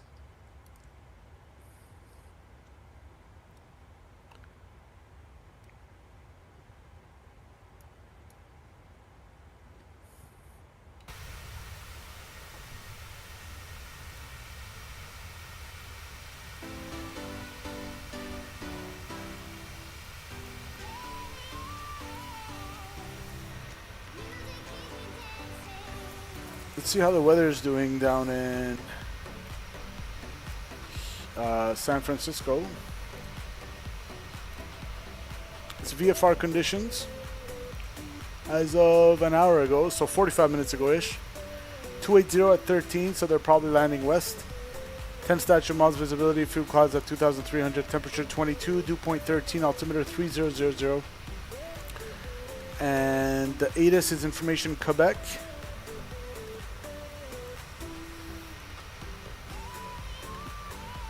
Runway 28 right and 28 left approach in use.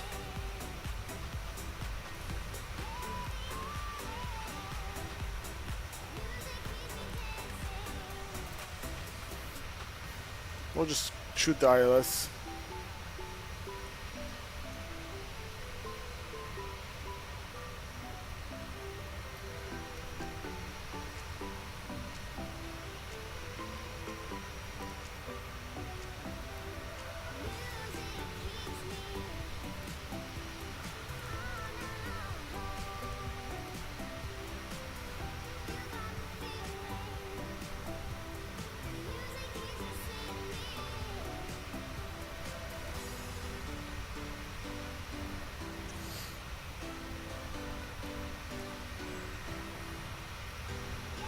So we're overflying the field and we'll have to vector ourselves for the 28. We'll go 28 right. Arrival.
Guys, do hit that like button if you haven't already. It really does support the stream.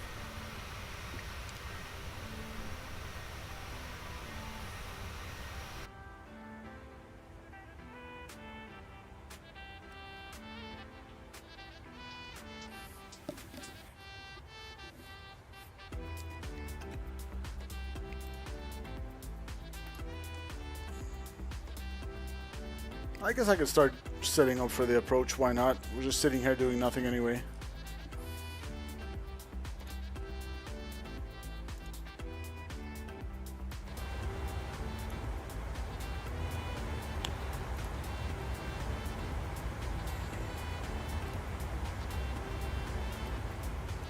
Alright guys, so the first thing is the weather.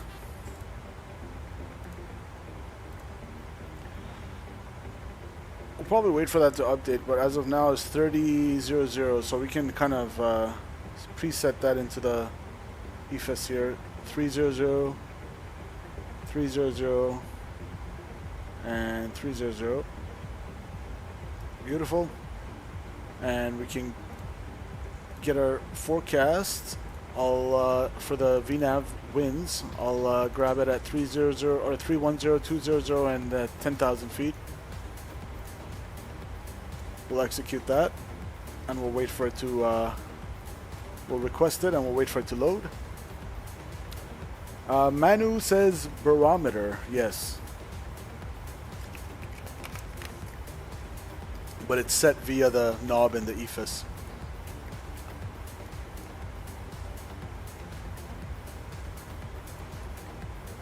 Alright, that should load. There we go, load.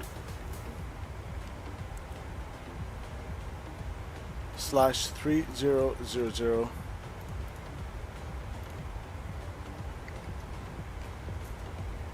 All these details are killing me. You get used to it after a while. Skystream says I'm focused here, bro. Alright. Or be right back. Yep, sure. Have a good landing in Houston. Let us know how it goes. The slash is to, because the international standard atmosphere deviation of 9 degrees warmer than standard is already loaded through SimBrief. So I put a slash because I want to enter the, you see how it says ISADEV /QNH? I want to enter the QNH, so you put a slash to go to the second value there, because you want to enter the second value. So the winds are in, guys. I'm expected to land, currently I have 10,600 pounds of fuel on board. I'm expected to land with, we'll call it 8, 7.9, but we'll call it 8. So that's 2.6 less than our current gross weight, which is 131.1. Minus 2 is what, 129.1, and then another 0.6 is 128. If I could do math here. So 2.1 brings us to 29. So yeah, 128.7.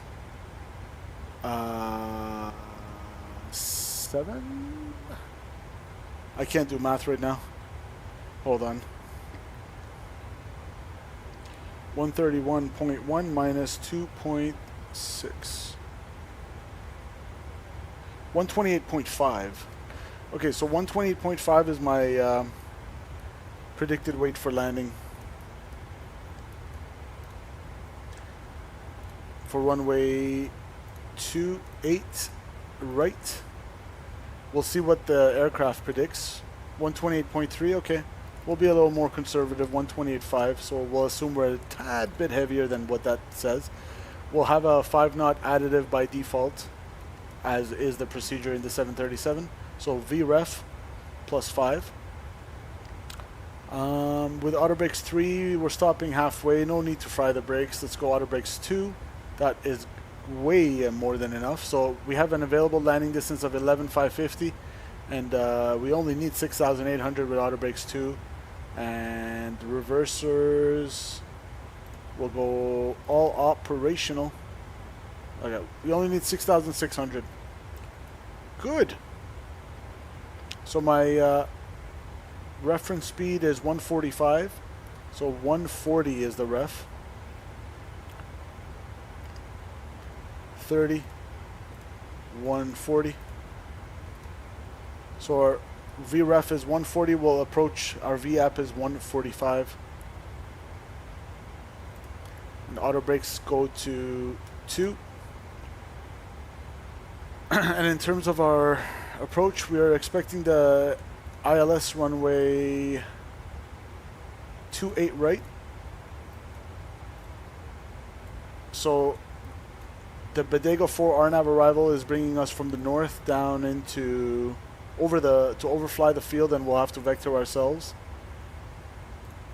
There's some quiet bridge visual or tiptoe visual, which I'm not really familiar with.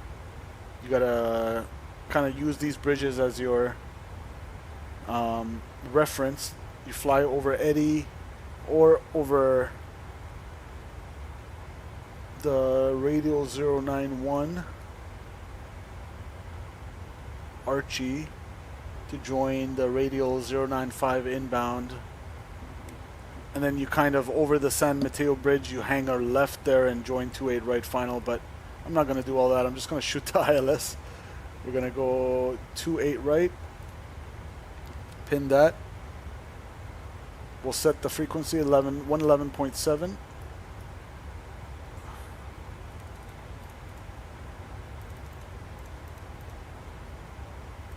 Activate that on both sides. Final approach course is 284.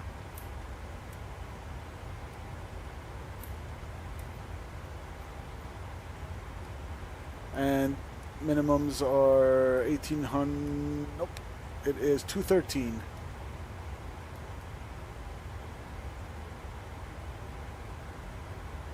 Set left. Set right. And let's see if the ATIS information has updated yet. No, not yet. Okay. The weather is looking VFR conditions. Few clouds at 2,300, and yes, pretty much clear, calm, clear evening down in San Francisco. So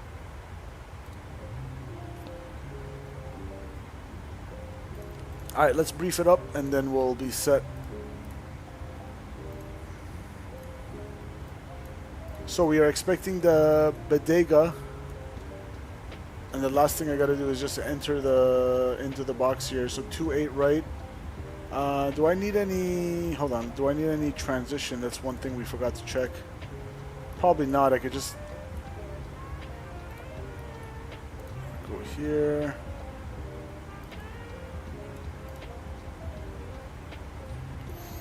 Do we need any initial approach fix that we want to take it from? So that Archie is the same waypoint that you can do the visual from over the bridges and all that, but we don't need to go that far out. We'll just kind of vector ourselves. We could overfly the field and kind of join it from Eddy.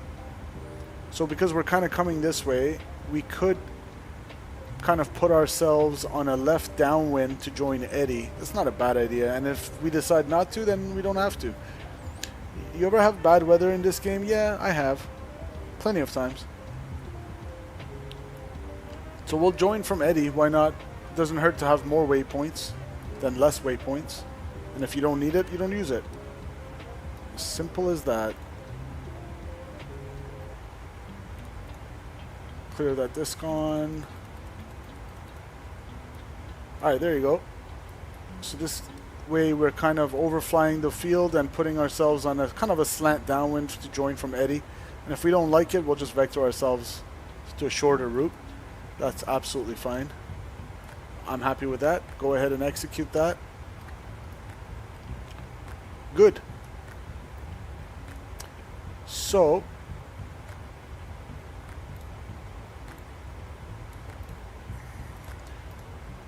let's make sure all the waypoints are there. MLBAC 280 and 290 are higher. Yes, checked. John 280 between 240 and 280. Good. Bigelow 230 and 190, 280. Checked. Lozit at 280 between 16 and 14. Good. And then Bodega 13 or high or lower, and Cork 250 and 11. And then Bricks at 11 as well, overflying the field. Good. And my final approach speed, I'll go ahead and call for 145 from here as well. Okay, so we're expecting the Bodega 4 RNAV arrival, chart 10-2 Alpha, dated 5th of July 2024, effective 11th of July 2024, down into San Francisco from the transition MLBEC, which we might have already, nope, we haven't passed yet, so that's coming up. We're approaching from the north. Constraints are as briefed. MSA in the area is 5,100 feet. We're going to overfly the field to join the ILS 28 right approach from the initial approach fix Eddie. We have some terrain. The OROCA, the minimum, the obstacle, OROCA, what does it stand for? Off-route obstruction clearance altitude in the States, as they call it, is 10,400 on our direction that we're coming in, but we're going to be way higher than that. And we're going to join the ILS 28 right approach, which is here. So that is chart 11-3, effective dated 13th of May 2022, effective 19th of May 2022, into San Francisco. India Golf Whiskey, Quebec, 111.7 is the localizer. That's set left, set right. Final approach course is 284. Again, that's set left, set right, 284, I see it. Glide slope check is at Axmol, 7.4 DME, and you want to be at 1,800 feet. ILS minimums of 213 on the barrel, 213 set. Touchdown zone elevation is 13 feet. In case of a missed approach, climb to 3,000 feet on SFO VOR radio 281. And VOR is right on the field. So radio 281 outbound to VIQ, which is 12 DME, and hold. And it's going to be a direct entry into the hold there. This approach requires a minimum climb gradient of 350 feet per nautical mile to 1900, which we have no problem meeting.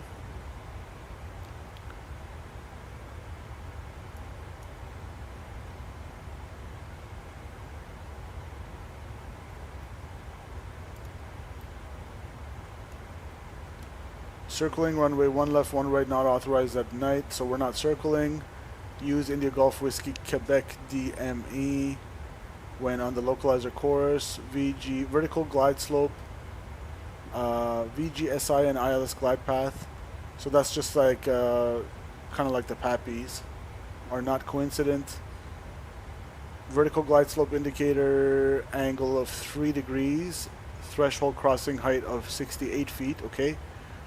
Medium approach light system with runway end indicator lights. PAPI L on runway 28 left. Localizer procedure not authorized during simultaneous operations. Category 1 ILS simultaneous approach authorized.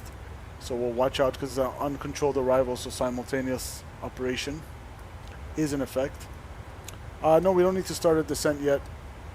We're still about 90 out from, or 100 out from top of descent.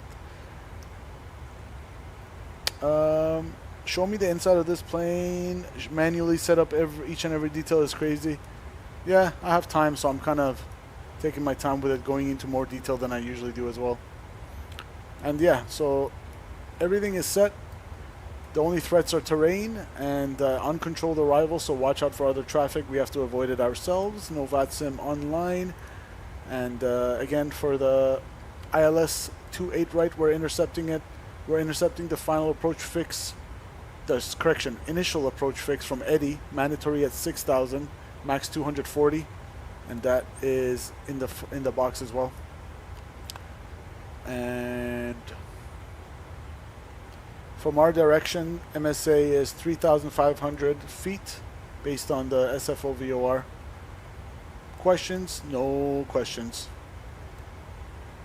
All right, let's get the Bodega 4 RNAV as well. Back out. Good.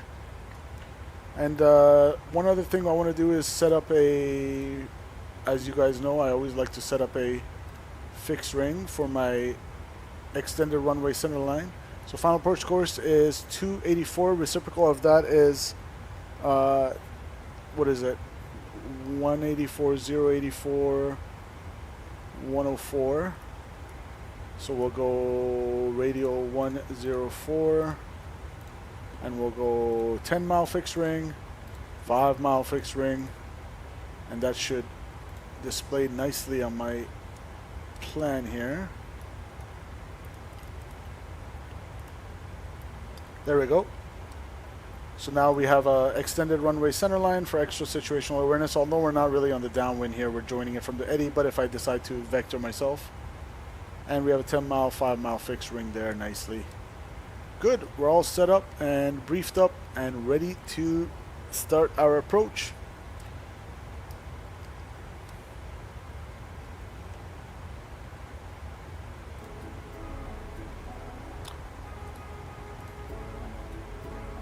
Too bad there's no VATSIM online. Oh well. It's going to be an uncontrolled arrival, which means I'm going to have to tune in the CTAF frequency. So .CTAF KSFO in VPilot. Frequency is 120.5. So we'll get that in the backup, in the standby.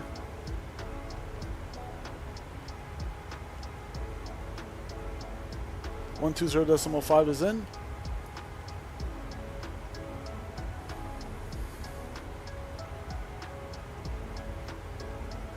Good. Now sit back and relax. Exactly.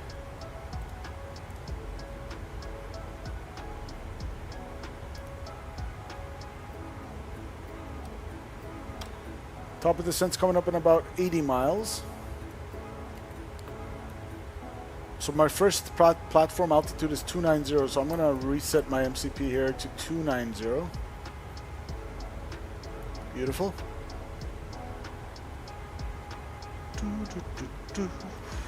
Actually, I can set my Bravo here to... I'll use my bug here to adjust my altitude instead of using my mouse. Good.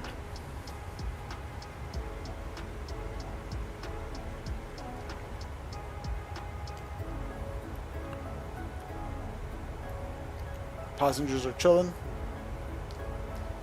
A little bit invisible, but that's fine. I don't think the PMDG really opens the cockpit door. You can't really see the packs, can you? Yeah. Oh well. But when it happens on the road, or you feel like it's just... And if you're just joining the stream, I'd really appreciate it if you guys hit that like button, guys. Help support the stream. Give it a like, why not? Doesn't cost you anything. Manu, the crew is right here. You're looking at it. I'm the whole crew.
No in-flight entertainment, no.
The random interceptor says, hey, what's up in the vertical stream? Not much. Thanks for joining. Double tap that screen to hit the like button. It really helps. Welcome, welcome. Ooh, do we have VATSIM, guys? Auto ATC. Oakland Center advises descend via the Bodega 4 arrival, San Francisco altimeter 3000. Well, thank you for that. What does the plane to read the weather condition well in advance? What do you mean? Random interceptor, this is 2020, yeah, but I just installed 2020. Well, I reinstalled 2024 today with auto FPS, and I'm hoping that'll run it a lot smoother than my 2024 used to run, which was the reason I initially uninstalled it. But yeah, this is 2020.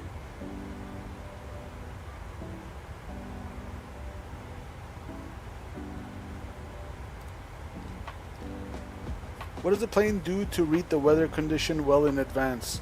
Well, you have to read the weather condition in advance and do all the setup that we did for like the VNAV, the descent forecast page here, and stuff like that.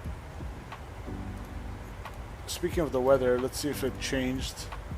Ooh, now we got updated weather. 280-13, gusting 21, but it's a headwind. We're landing 28 right. Few clouds at 1200. Temperature 22, dew point 13. Altimeter is still 3000. Hourly temperature 21.7. Hourly dew point 13.3. And maximum 6-hour temperature is 22.8. Minimum 6-hour temperature is 19.4. Pressure is rising at 0.03 HPA.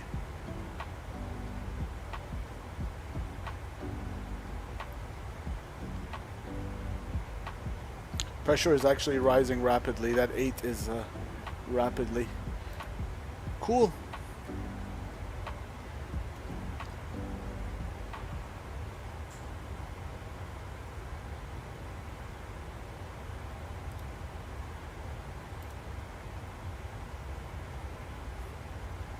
What do you do in strong headwinds? Nothing. You land in it. It's good for landing. It helps you not float. Now, tailwinds is what you don't want to land with, and of course, if you can help it, no crosswinds, but you can, there's different aircrafts have different limitations for how much crosswind they can handle, but you could land with a crosswind.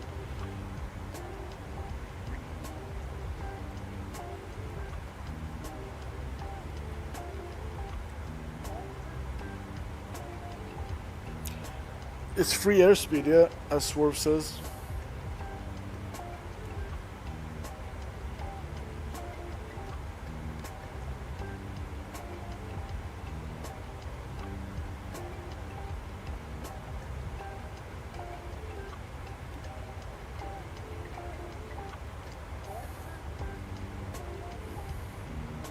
Crosswinds hate me. It's not you, it's Microsoft. I've landed with like 14 knots crosswinds in the 172 in real life, and that's like way more stable than a freaking 737 would be with 14 knots in Microsoft Flight Simulator, so it's just not very realistic. Headwind is blowing from front of the plane to the back. That's correct, yeah. It's kind of like blowing towards you.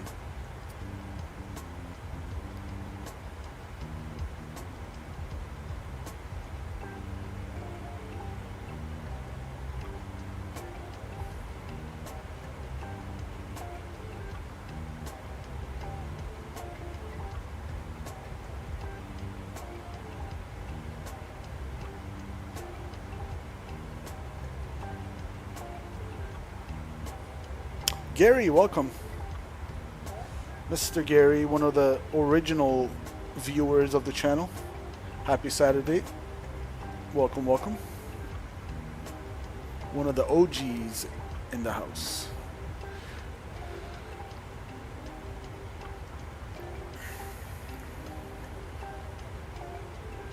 Alright, we're expecting 0041, so in about half an hour. Ladies and gentlemen, from the flight deck, this is your captain speaking on behalf of Alaska Airlines. I'd like to thank you for joining us in this service to San Francisco. We're currently 5 minutes away from starting our descent towards San Francisco. The weather is calm conditions, clear skies, and about 21 degrees. We should have you down on the ground in about 30 minutes. Make sure your seatbelts are secure and your seat backs in the most upright position, and follow the cabin crew's instructions at all times. Again, on behalf of Alaska Airlines, your cabin crew, and your first officer, this is Captain Simple. I'd like to thank you for joining us, and I hope you join us again. Cabin crew, please prepare the cabin for arrival. Thank you.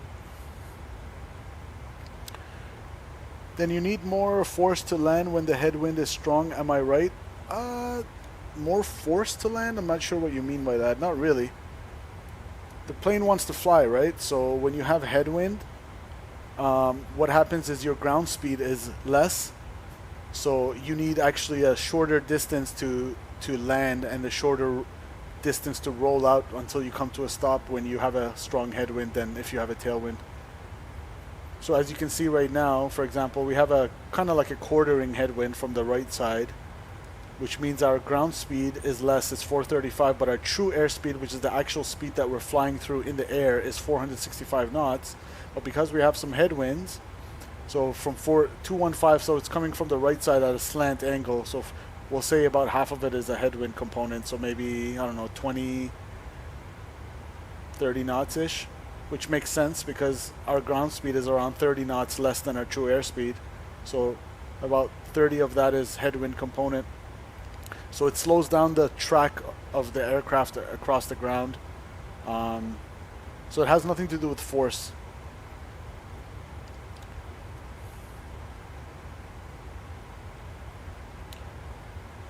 So indicated airspeed is what your airspeed indicator shows, what you directly read off of the aircraft instrument, which is basically the amount of air that's hitting the pitot tube. This guy. Actually, that might be a probe. Where's the pitot? No, that might be the pitot. Either that or that. One of those. So it's the amount of air that gets rammed into the pitot tube and then gets compared with the static pressure that gives you the indicated airspeed. And then you have your true airspeed, which is, well, one step after that is a calibrated airspeed. Calibrated airspeed is indicated airspeed corrected for instrument and position error, but never mind that. And then your true airspeed is your calibrated airspeed corrected for non-standard temperature and pressure. So that's kind of the order that it goes in. And then, of course, your ground speed is your true airspeed corrected for wind. So if you have a headwind, your ground speed will be less than your true airspeed. If you have a tailwind, as we start a descent, your tailwind, if you have a tailwind, your true airspeed will be less than your ground speed. If it takes 50 knots, hold on, the left thing showing brown and blue, explain that. This is just your attitude indicator, which shows the pitch of the aircraft and the roll of the aircraft, basically the angle of the aircraft in terms of the bank, like left right, and in terms of up down in relation to the horizon. So that's your attitude indicator, that's your airspeed indicator, that's your altimeter.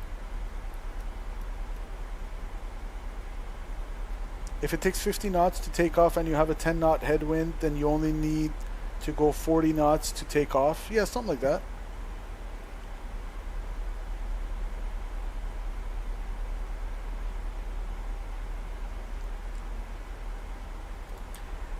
Alright, music goes out. Northern Sky said hi in the vertical chat. Hello, Northern Sky, to you as well.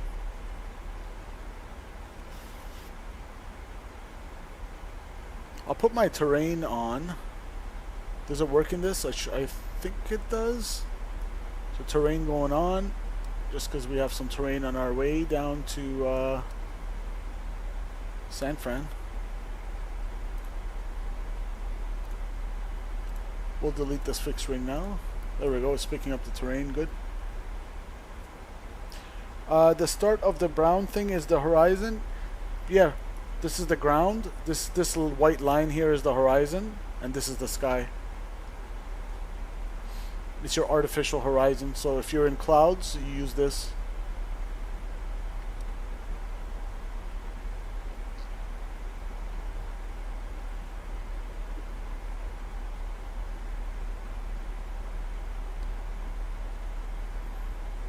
Manu, if you have Discord, join our Discord server, and if you have any questions, we can help you out.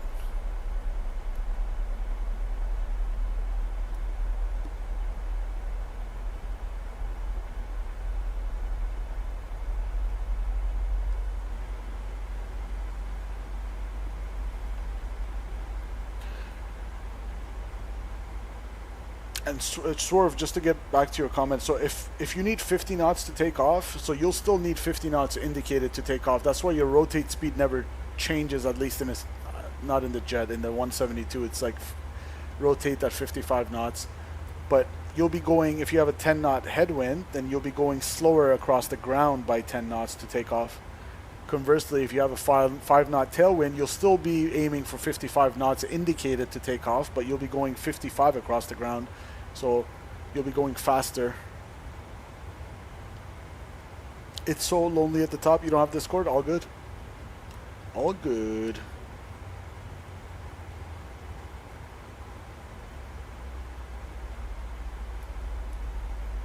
And there we are on the arrival here. You want to be at 2.8 and 2.4. So we'll lose another 1900, no problem. And then after that, we can go down to pretty much 190. So I can go ahead and use my little altitude bug here. Oh, it feels nice. I should have done this from the beginning. I don't know why I struggle with the mouse wheel. This tactile feel is so much more enjoyable. 19,000. There we go, 190. And then we can adjust our heading as well like this. There we go. 190. Beautiful.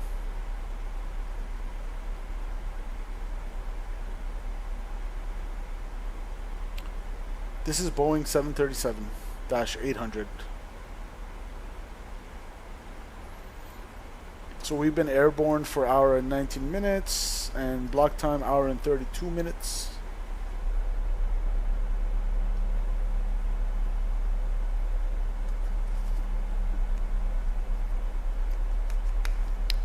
Super Guppy Edits, no worries. Welcome, welcome. You came at a good time for the landing.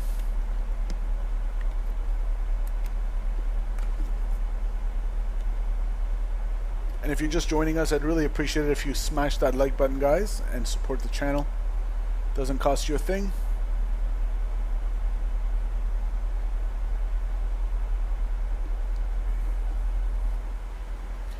And let's see if my theory about auto FPS is true.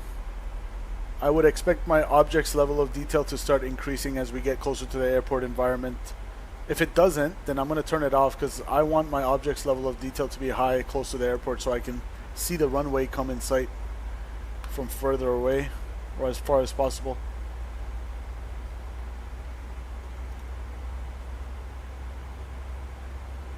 Gary says, what would happen if you had a 500 knot headwind? Yeah, you would be going backwards. Wait, 500 knot headwind.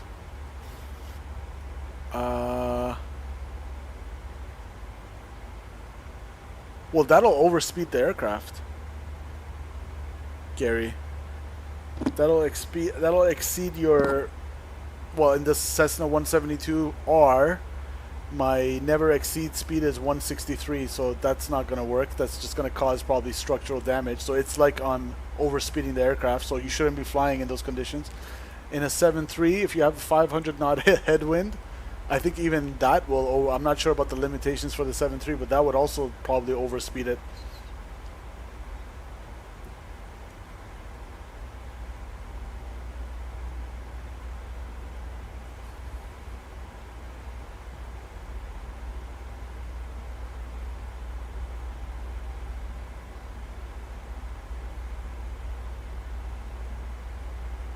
But I guess your question is theoretically, if it could handle it, would it be going backwards? That's a good question. It's kind of a mind, that's kind of a mind, you know what, a mind burst.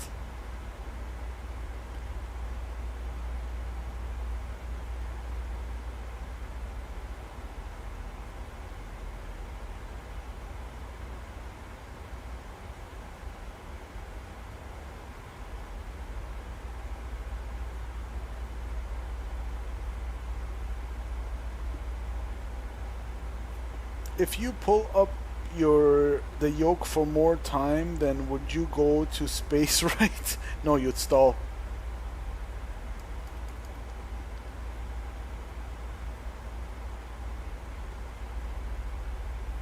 You'd exceed the critical angle of attack, which means the wings can no longer generate lift and the nose will just drop and the aircraft will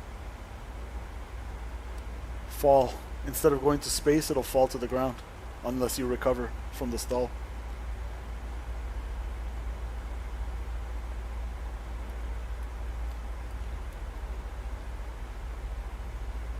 Alright, we're about 50 to the north, well 40 to the north we'll call it.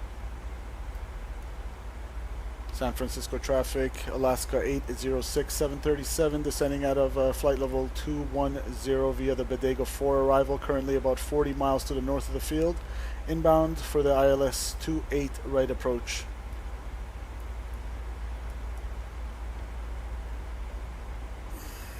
Alright.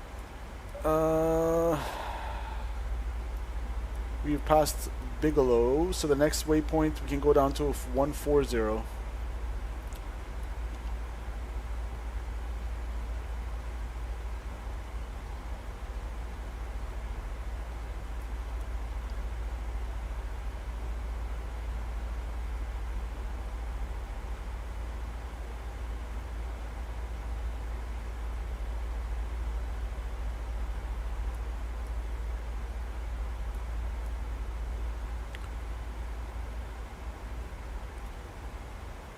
Alright, 120.5 is the CTAF frequency for San Fran.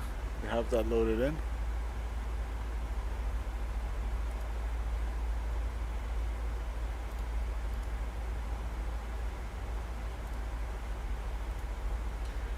Preston the Aviator dude, hello on the vertical chat. Welcome, welcome. So this is why no plane can go to space, correct, yes. That and the fact that it has a performance ceiling, they call it. So there's only so high that it could go before the wings and the basically the air gets so thin that the wings cannot generate any more lift and the engine can't generate any thrust. So transition, we're gonna go standard, or 300 rather, 300 and 300, so local altimeter setting. My introductory flight is this Sunday after a few delays. I'm really excited. Hey, that's funny you say that because my intro flight had like 3-4 delays before it actually happened. Hey, that's tomorrow, right? Enjoy, man. Let us know next stream how it goes. Super Guppy. That's real exciting. Ask him to show you a maneuver like a steep turn or something like that, just to get your feet wet.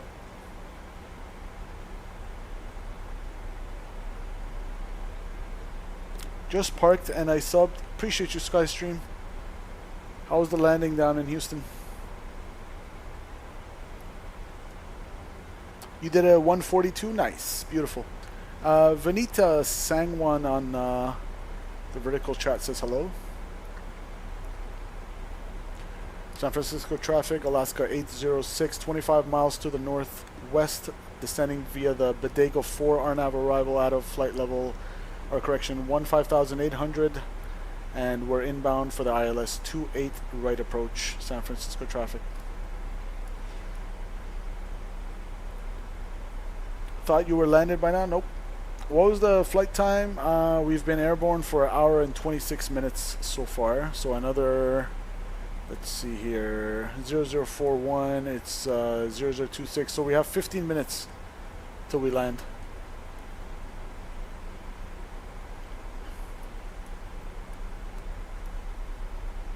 Ooh, look at this, the Golden Gate Bridge. So, I can go down to 11,000. Beautiful. And I can sync my heading as well. Beautiful. Good.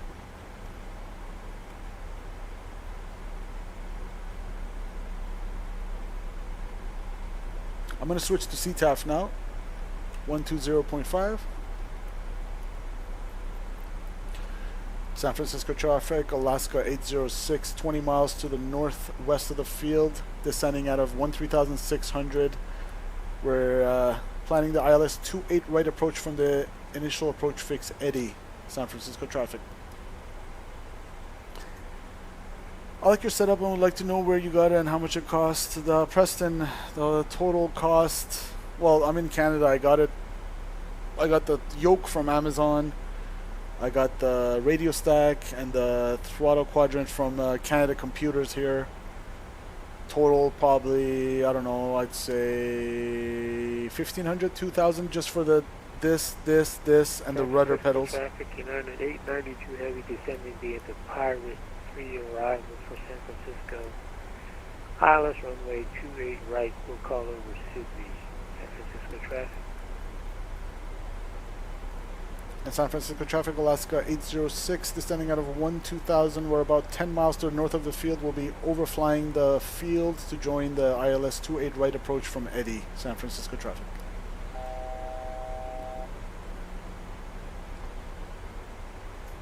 Emil, welcome. Haven't seen you in a while. I was taking a Montreal subway today and I saw an old subway cars with Wish is a MR-73. I'm not sure what that is, but welcome. Welcome, Emil. There's the field right there. I can go ahead and get rid of the terrain radar now. We don't need it. So we're going to maintain 11,000 until we overfly the field, and I'm going to switch this to the approach chart for ILS 28 right.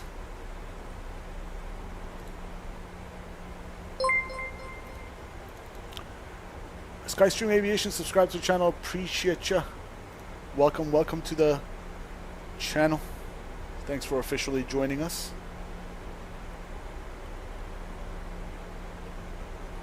Alright, I'm going to take the speed now. 250 sounds good.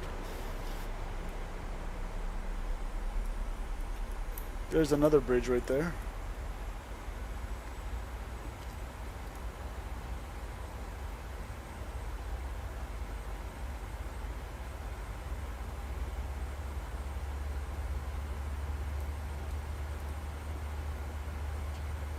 So if you were flying on a real plane and if both pilots went unconscious, would you be able to land an actual plane with this information? I'll land a 172 because that's what I fly in real life, but I'm not sure if I'll be able to land a 73.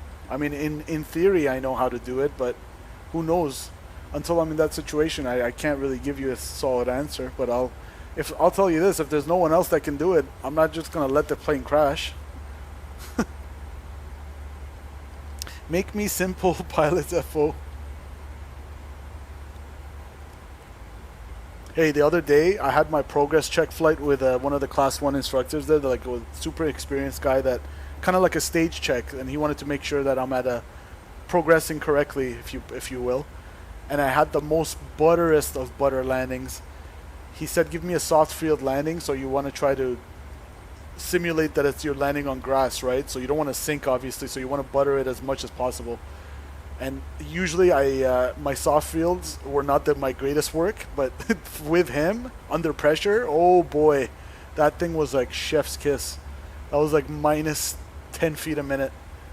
I just held it. All I hear is like, ee-ee. I was like, oh, that was such a satisfying feeling. Held the nose wheel obviously up as much as possible, simulating that you're landing on grass, but that was a super butter. That felt really good. San Francisco traffic, Alaska 806, 11,000, descending 6,000, overhead the field for the ILS 28 right approach from Eddie, San Francisco traffic.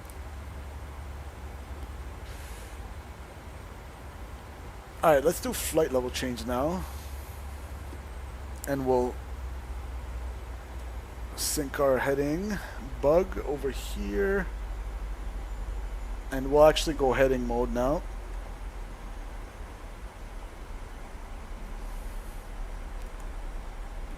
We'll go down to 6,000 for Eddie.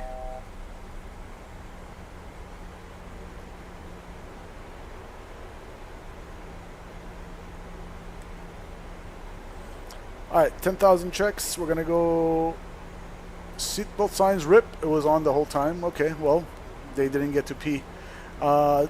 depressurizing nicely. 2000 and Delta P is 3.8 and descending. Landing lights on. Engine start switch is continuous.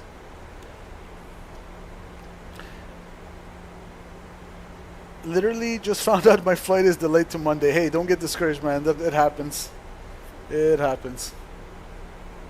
Is it because of the weather or what?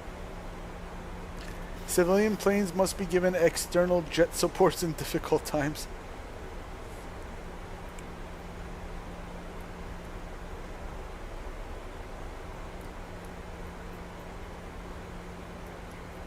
So mandatory 6,000 at Eddie. I'll tell you what, we'll start vectoring ourselves.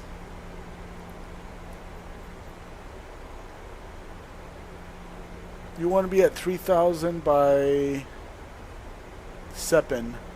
So yeah, we do need to descend a little bit more before we start vectoring ourselves. Do you use VATSIM? Yep, I am on VATSIM, but there's no VATSIM online right now, Preston. LA Center's online, but we're going to San Francisco.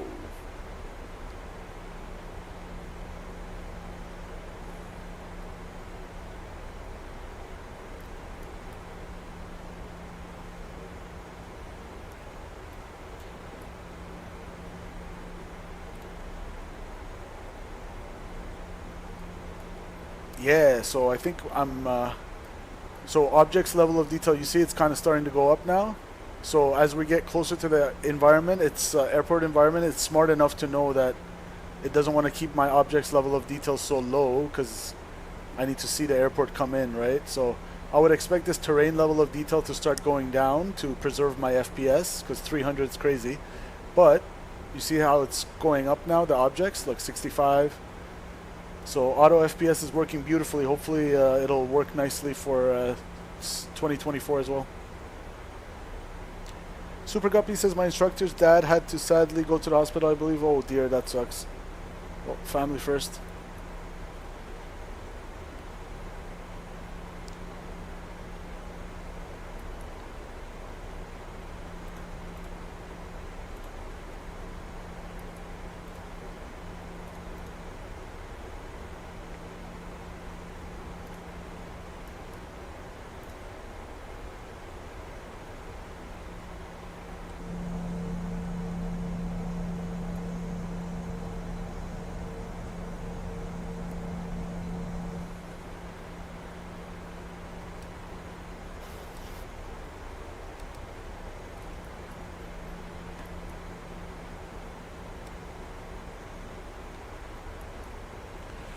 Alright, we're intercepting Eddie, and then we can descend down to 3,000.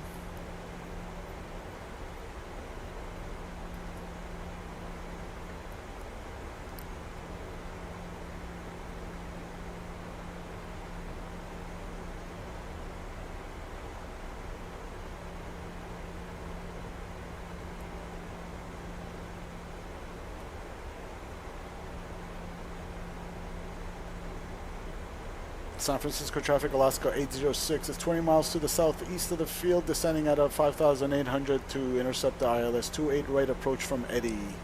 San Francisco traffic.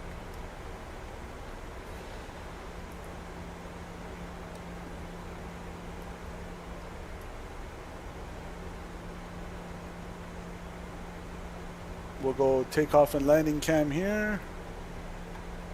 And we're already in takeoff and landing cam for the vertical stream. Can you change the weather conditions in the game? Yeah, you can. But we have it on live weather. I have VATSIM, but I don't have a PC. Is there another way to do it? I believe, actually for VATSIM, you do need... I don't think you can use Xbox, can you? Does someone in chat know if VATSIM works with Xbox? I'm not too sure, actually.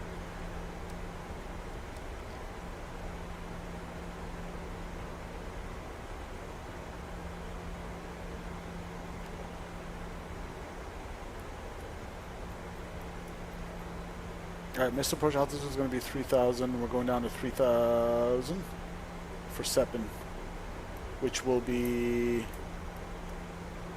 12 DME.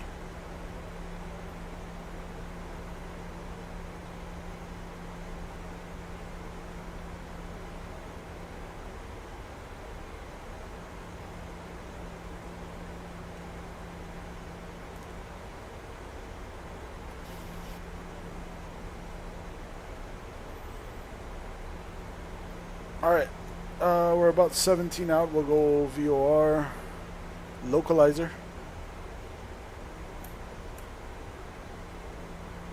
We'll set our final approach course to 84.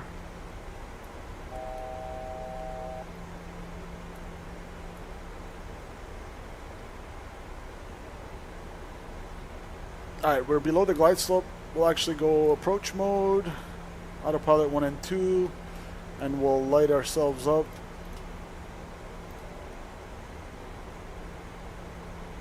Cabin crew, please be seated for landing.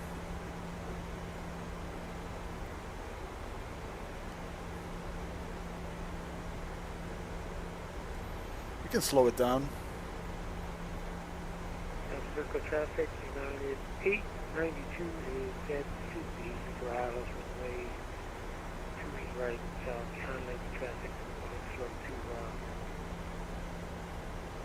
Alright, I'm going to set up a little bit early here. Gear down.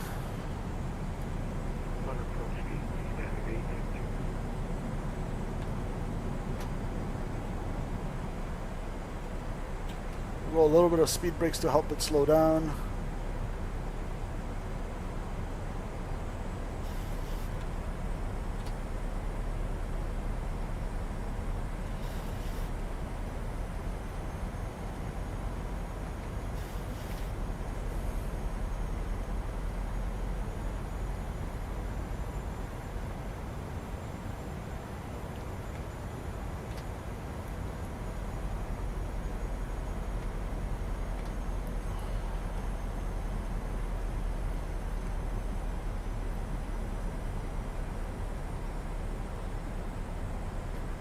San Francisco traffic, Alaska 806 is on a 9-mile final, runway 28 right, San Francisco.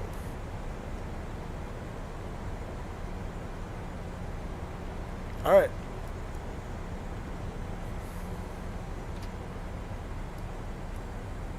And speed check, flaps 30.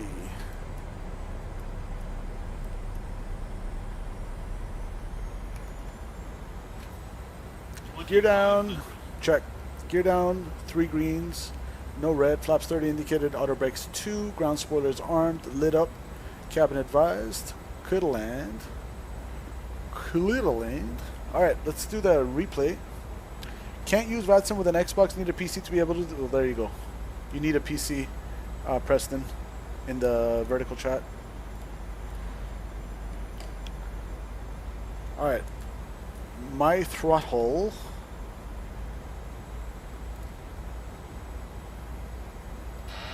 Autopilot off.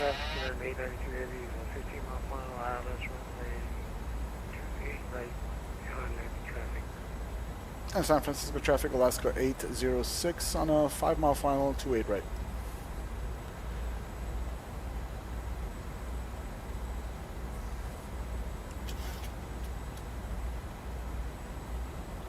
Alright, we are visual, and I believe I vacate to the left. Probably should have briefed that, but that's fine.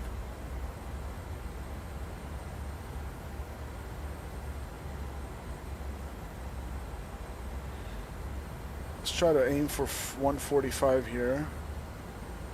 Pitch and power equals performance.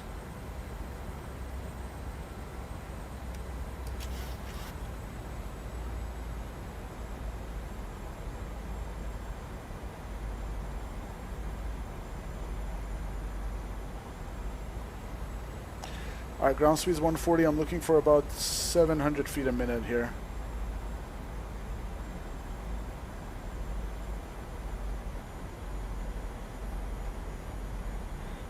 That looks about right, as SimCFI says. TLAR. That looks about right. Alright, trimmed nicely there. Check.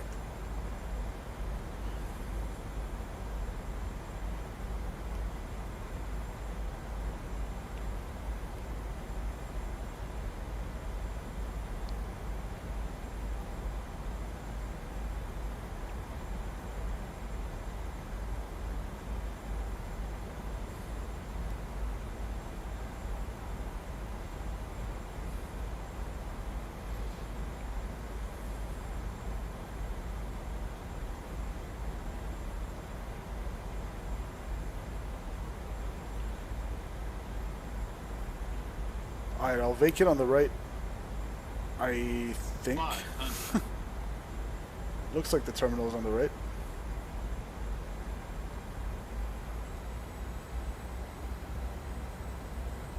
Check speed.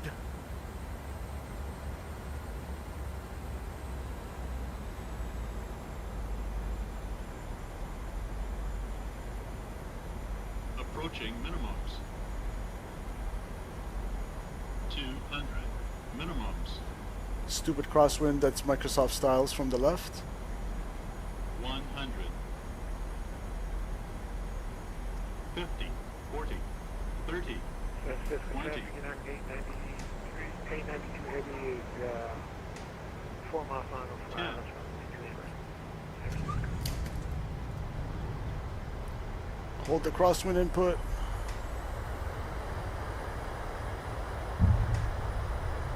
Feels a little different than my 172. It really messes with me. Alright, speed brakes, reverses normal. Guys, is the terminal on the left or right? I believe it's on the left, right? Okay, it's on the left. It's on the left, right?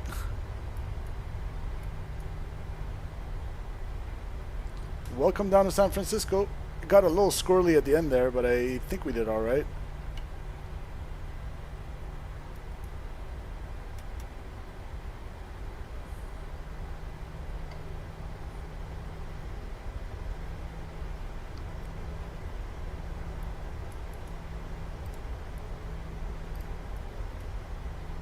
I got like some 18 knot crosswind component at the last minute, and we all know in Microsoft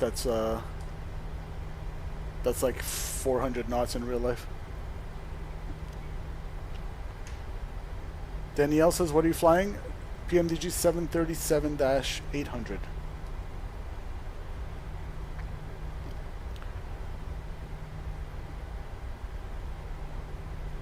San Francisco traffic, Alaska 806 is clear of runway 28 right, taxiing to terminal.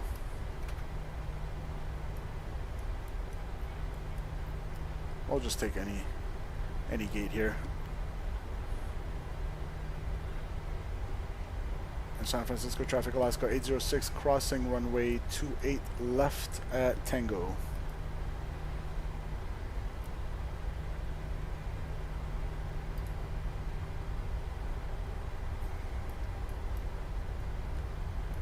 Clear left.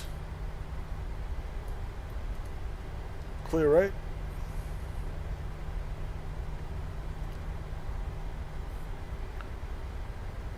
Hour and 45 minutes on the flight time.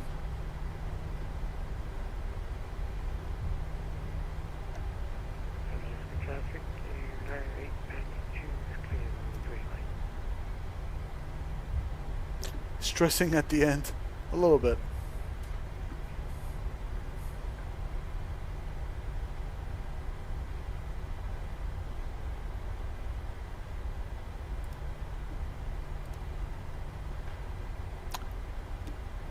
All right.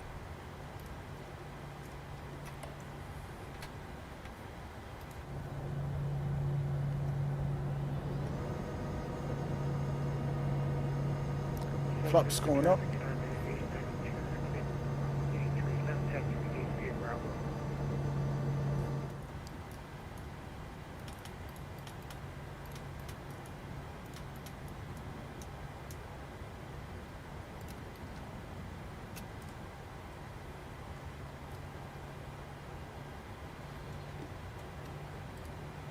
So we got 0.98 Gs, 163. A little floaty, a little squirrely, because the wind's shifting there from headwind to like crosswind at the end. But all good. We made it. We made it. I'll take it.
Alright, good enough. Parking brake set.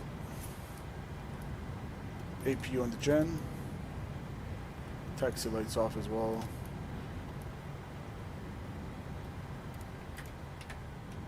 Shutter down.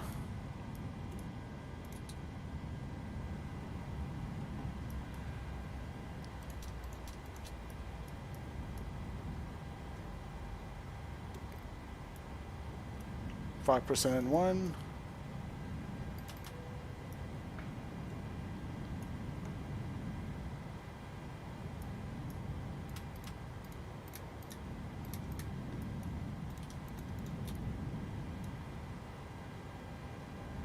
Alright, welcome down to San Fran. About 2 hours and 2 minutes on the block time, hour and 45 minute flight time.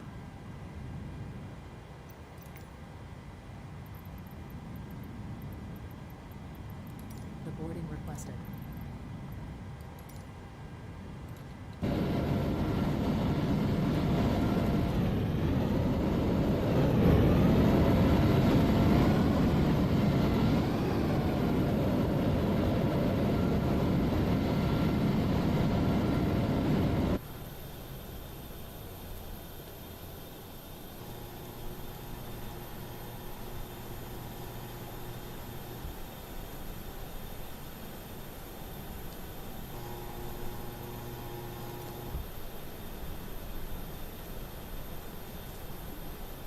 Alright, cool guys, let's I hope you guys enjoyed the stream.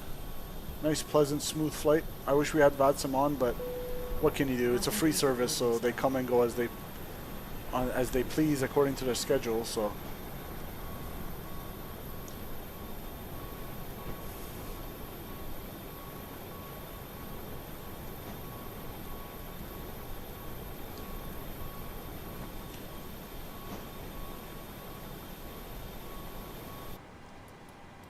alright, let's just roll the replay and we'll get out of here.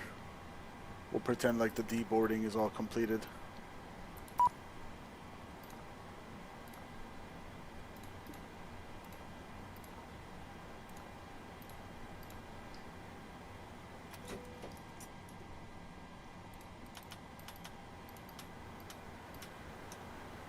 You need to stop the engines to request ground services.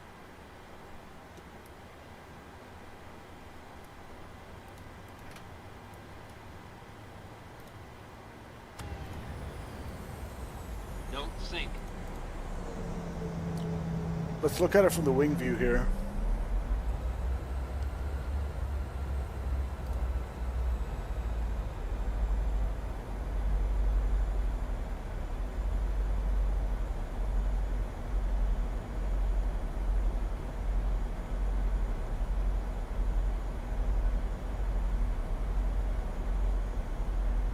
Beautiful approach over the ocean.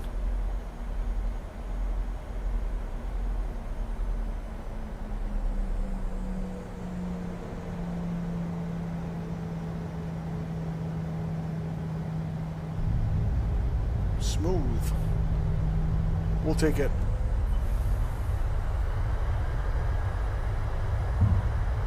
It was in the touchdown zone.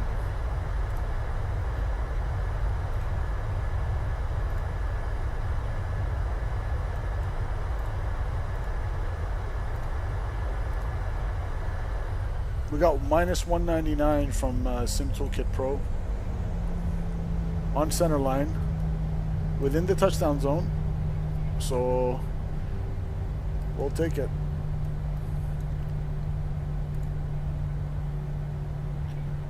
So right on center line and between the 1500 and 2000 footers, we'll call that a W.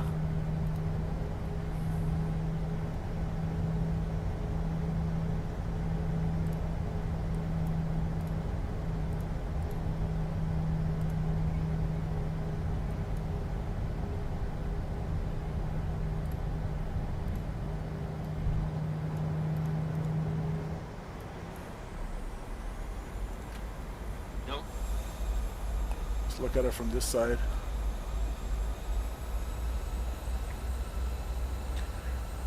Guys, I appreciate everybody that joined today. I hope you guys have a good rest of your weekend and Saturday evening. And until next time, I will see ya. Enjoy the rest of these replays. Let's just watch this, and then we'll do one from the external view, and then we'll get out of here.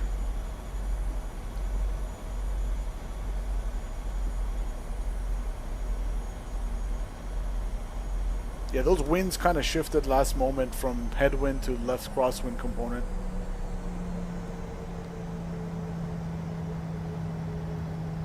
But we held it. That was pretty smooth. We'll take it. Gary, see ya. Take care. Thanks for tuning in, guys. Let me just see it from the external view as well.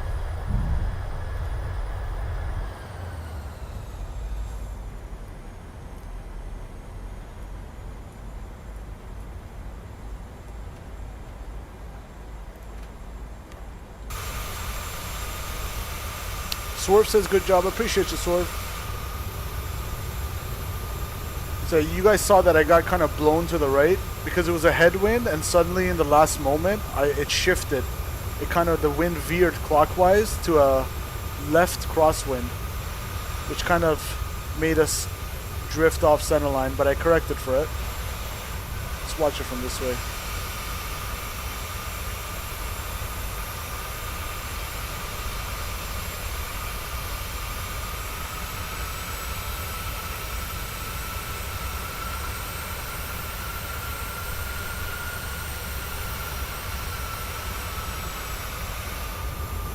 Yeah, see, you suddenly turn into a crab.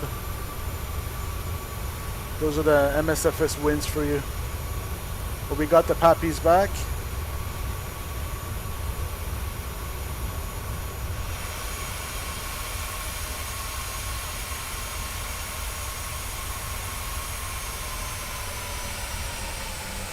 Maybe I flared a little bit early, but I held it. I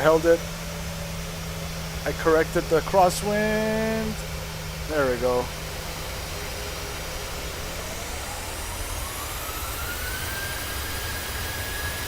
Right on center line.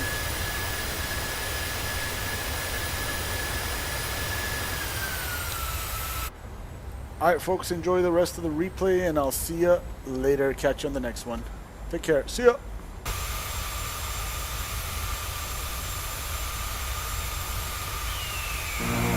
The year is 1991. Birds and people are living together in seemingly perfect harmony, until one day a young man catches fire. This is Phoenix.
You see the truth behind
fire burn, my first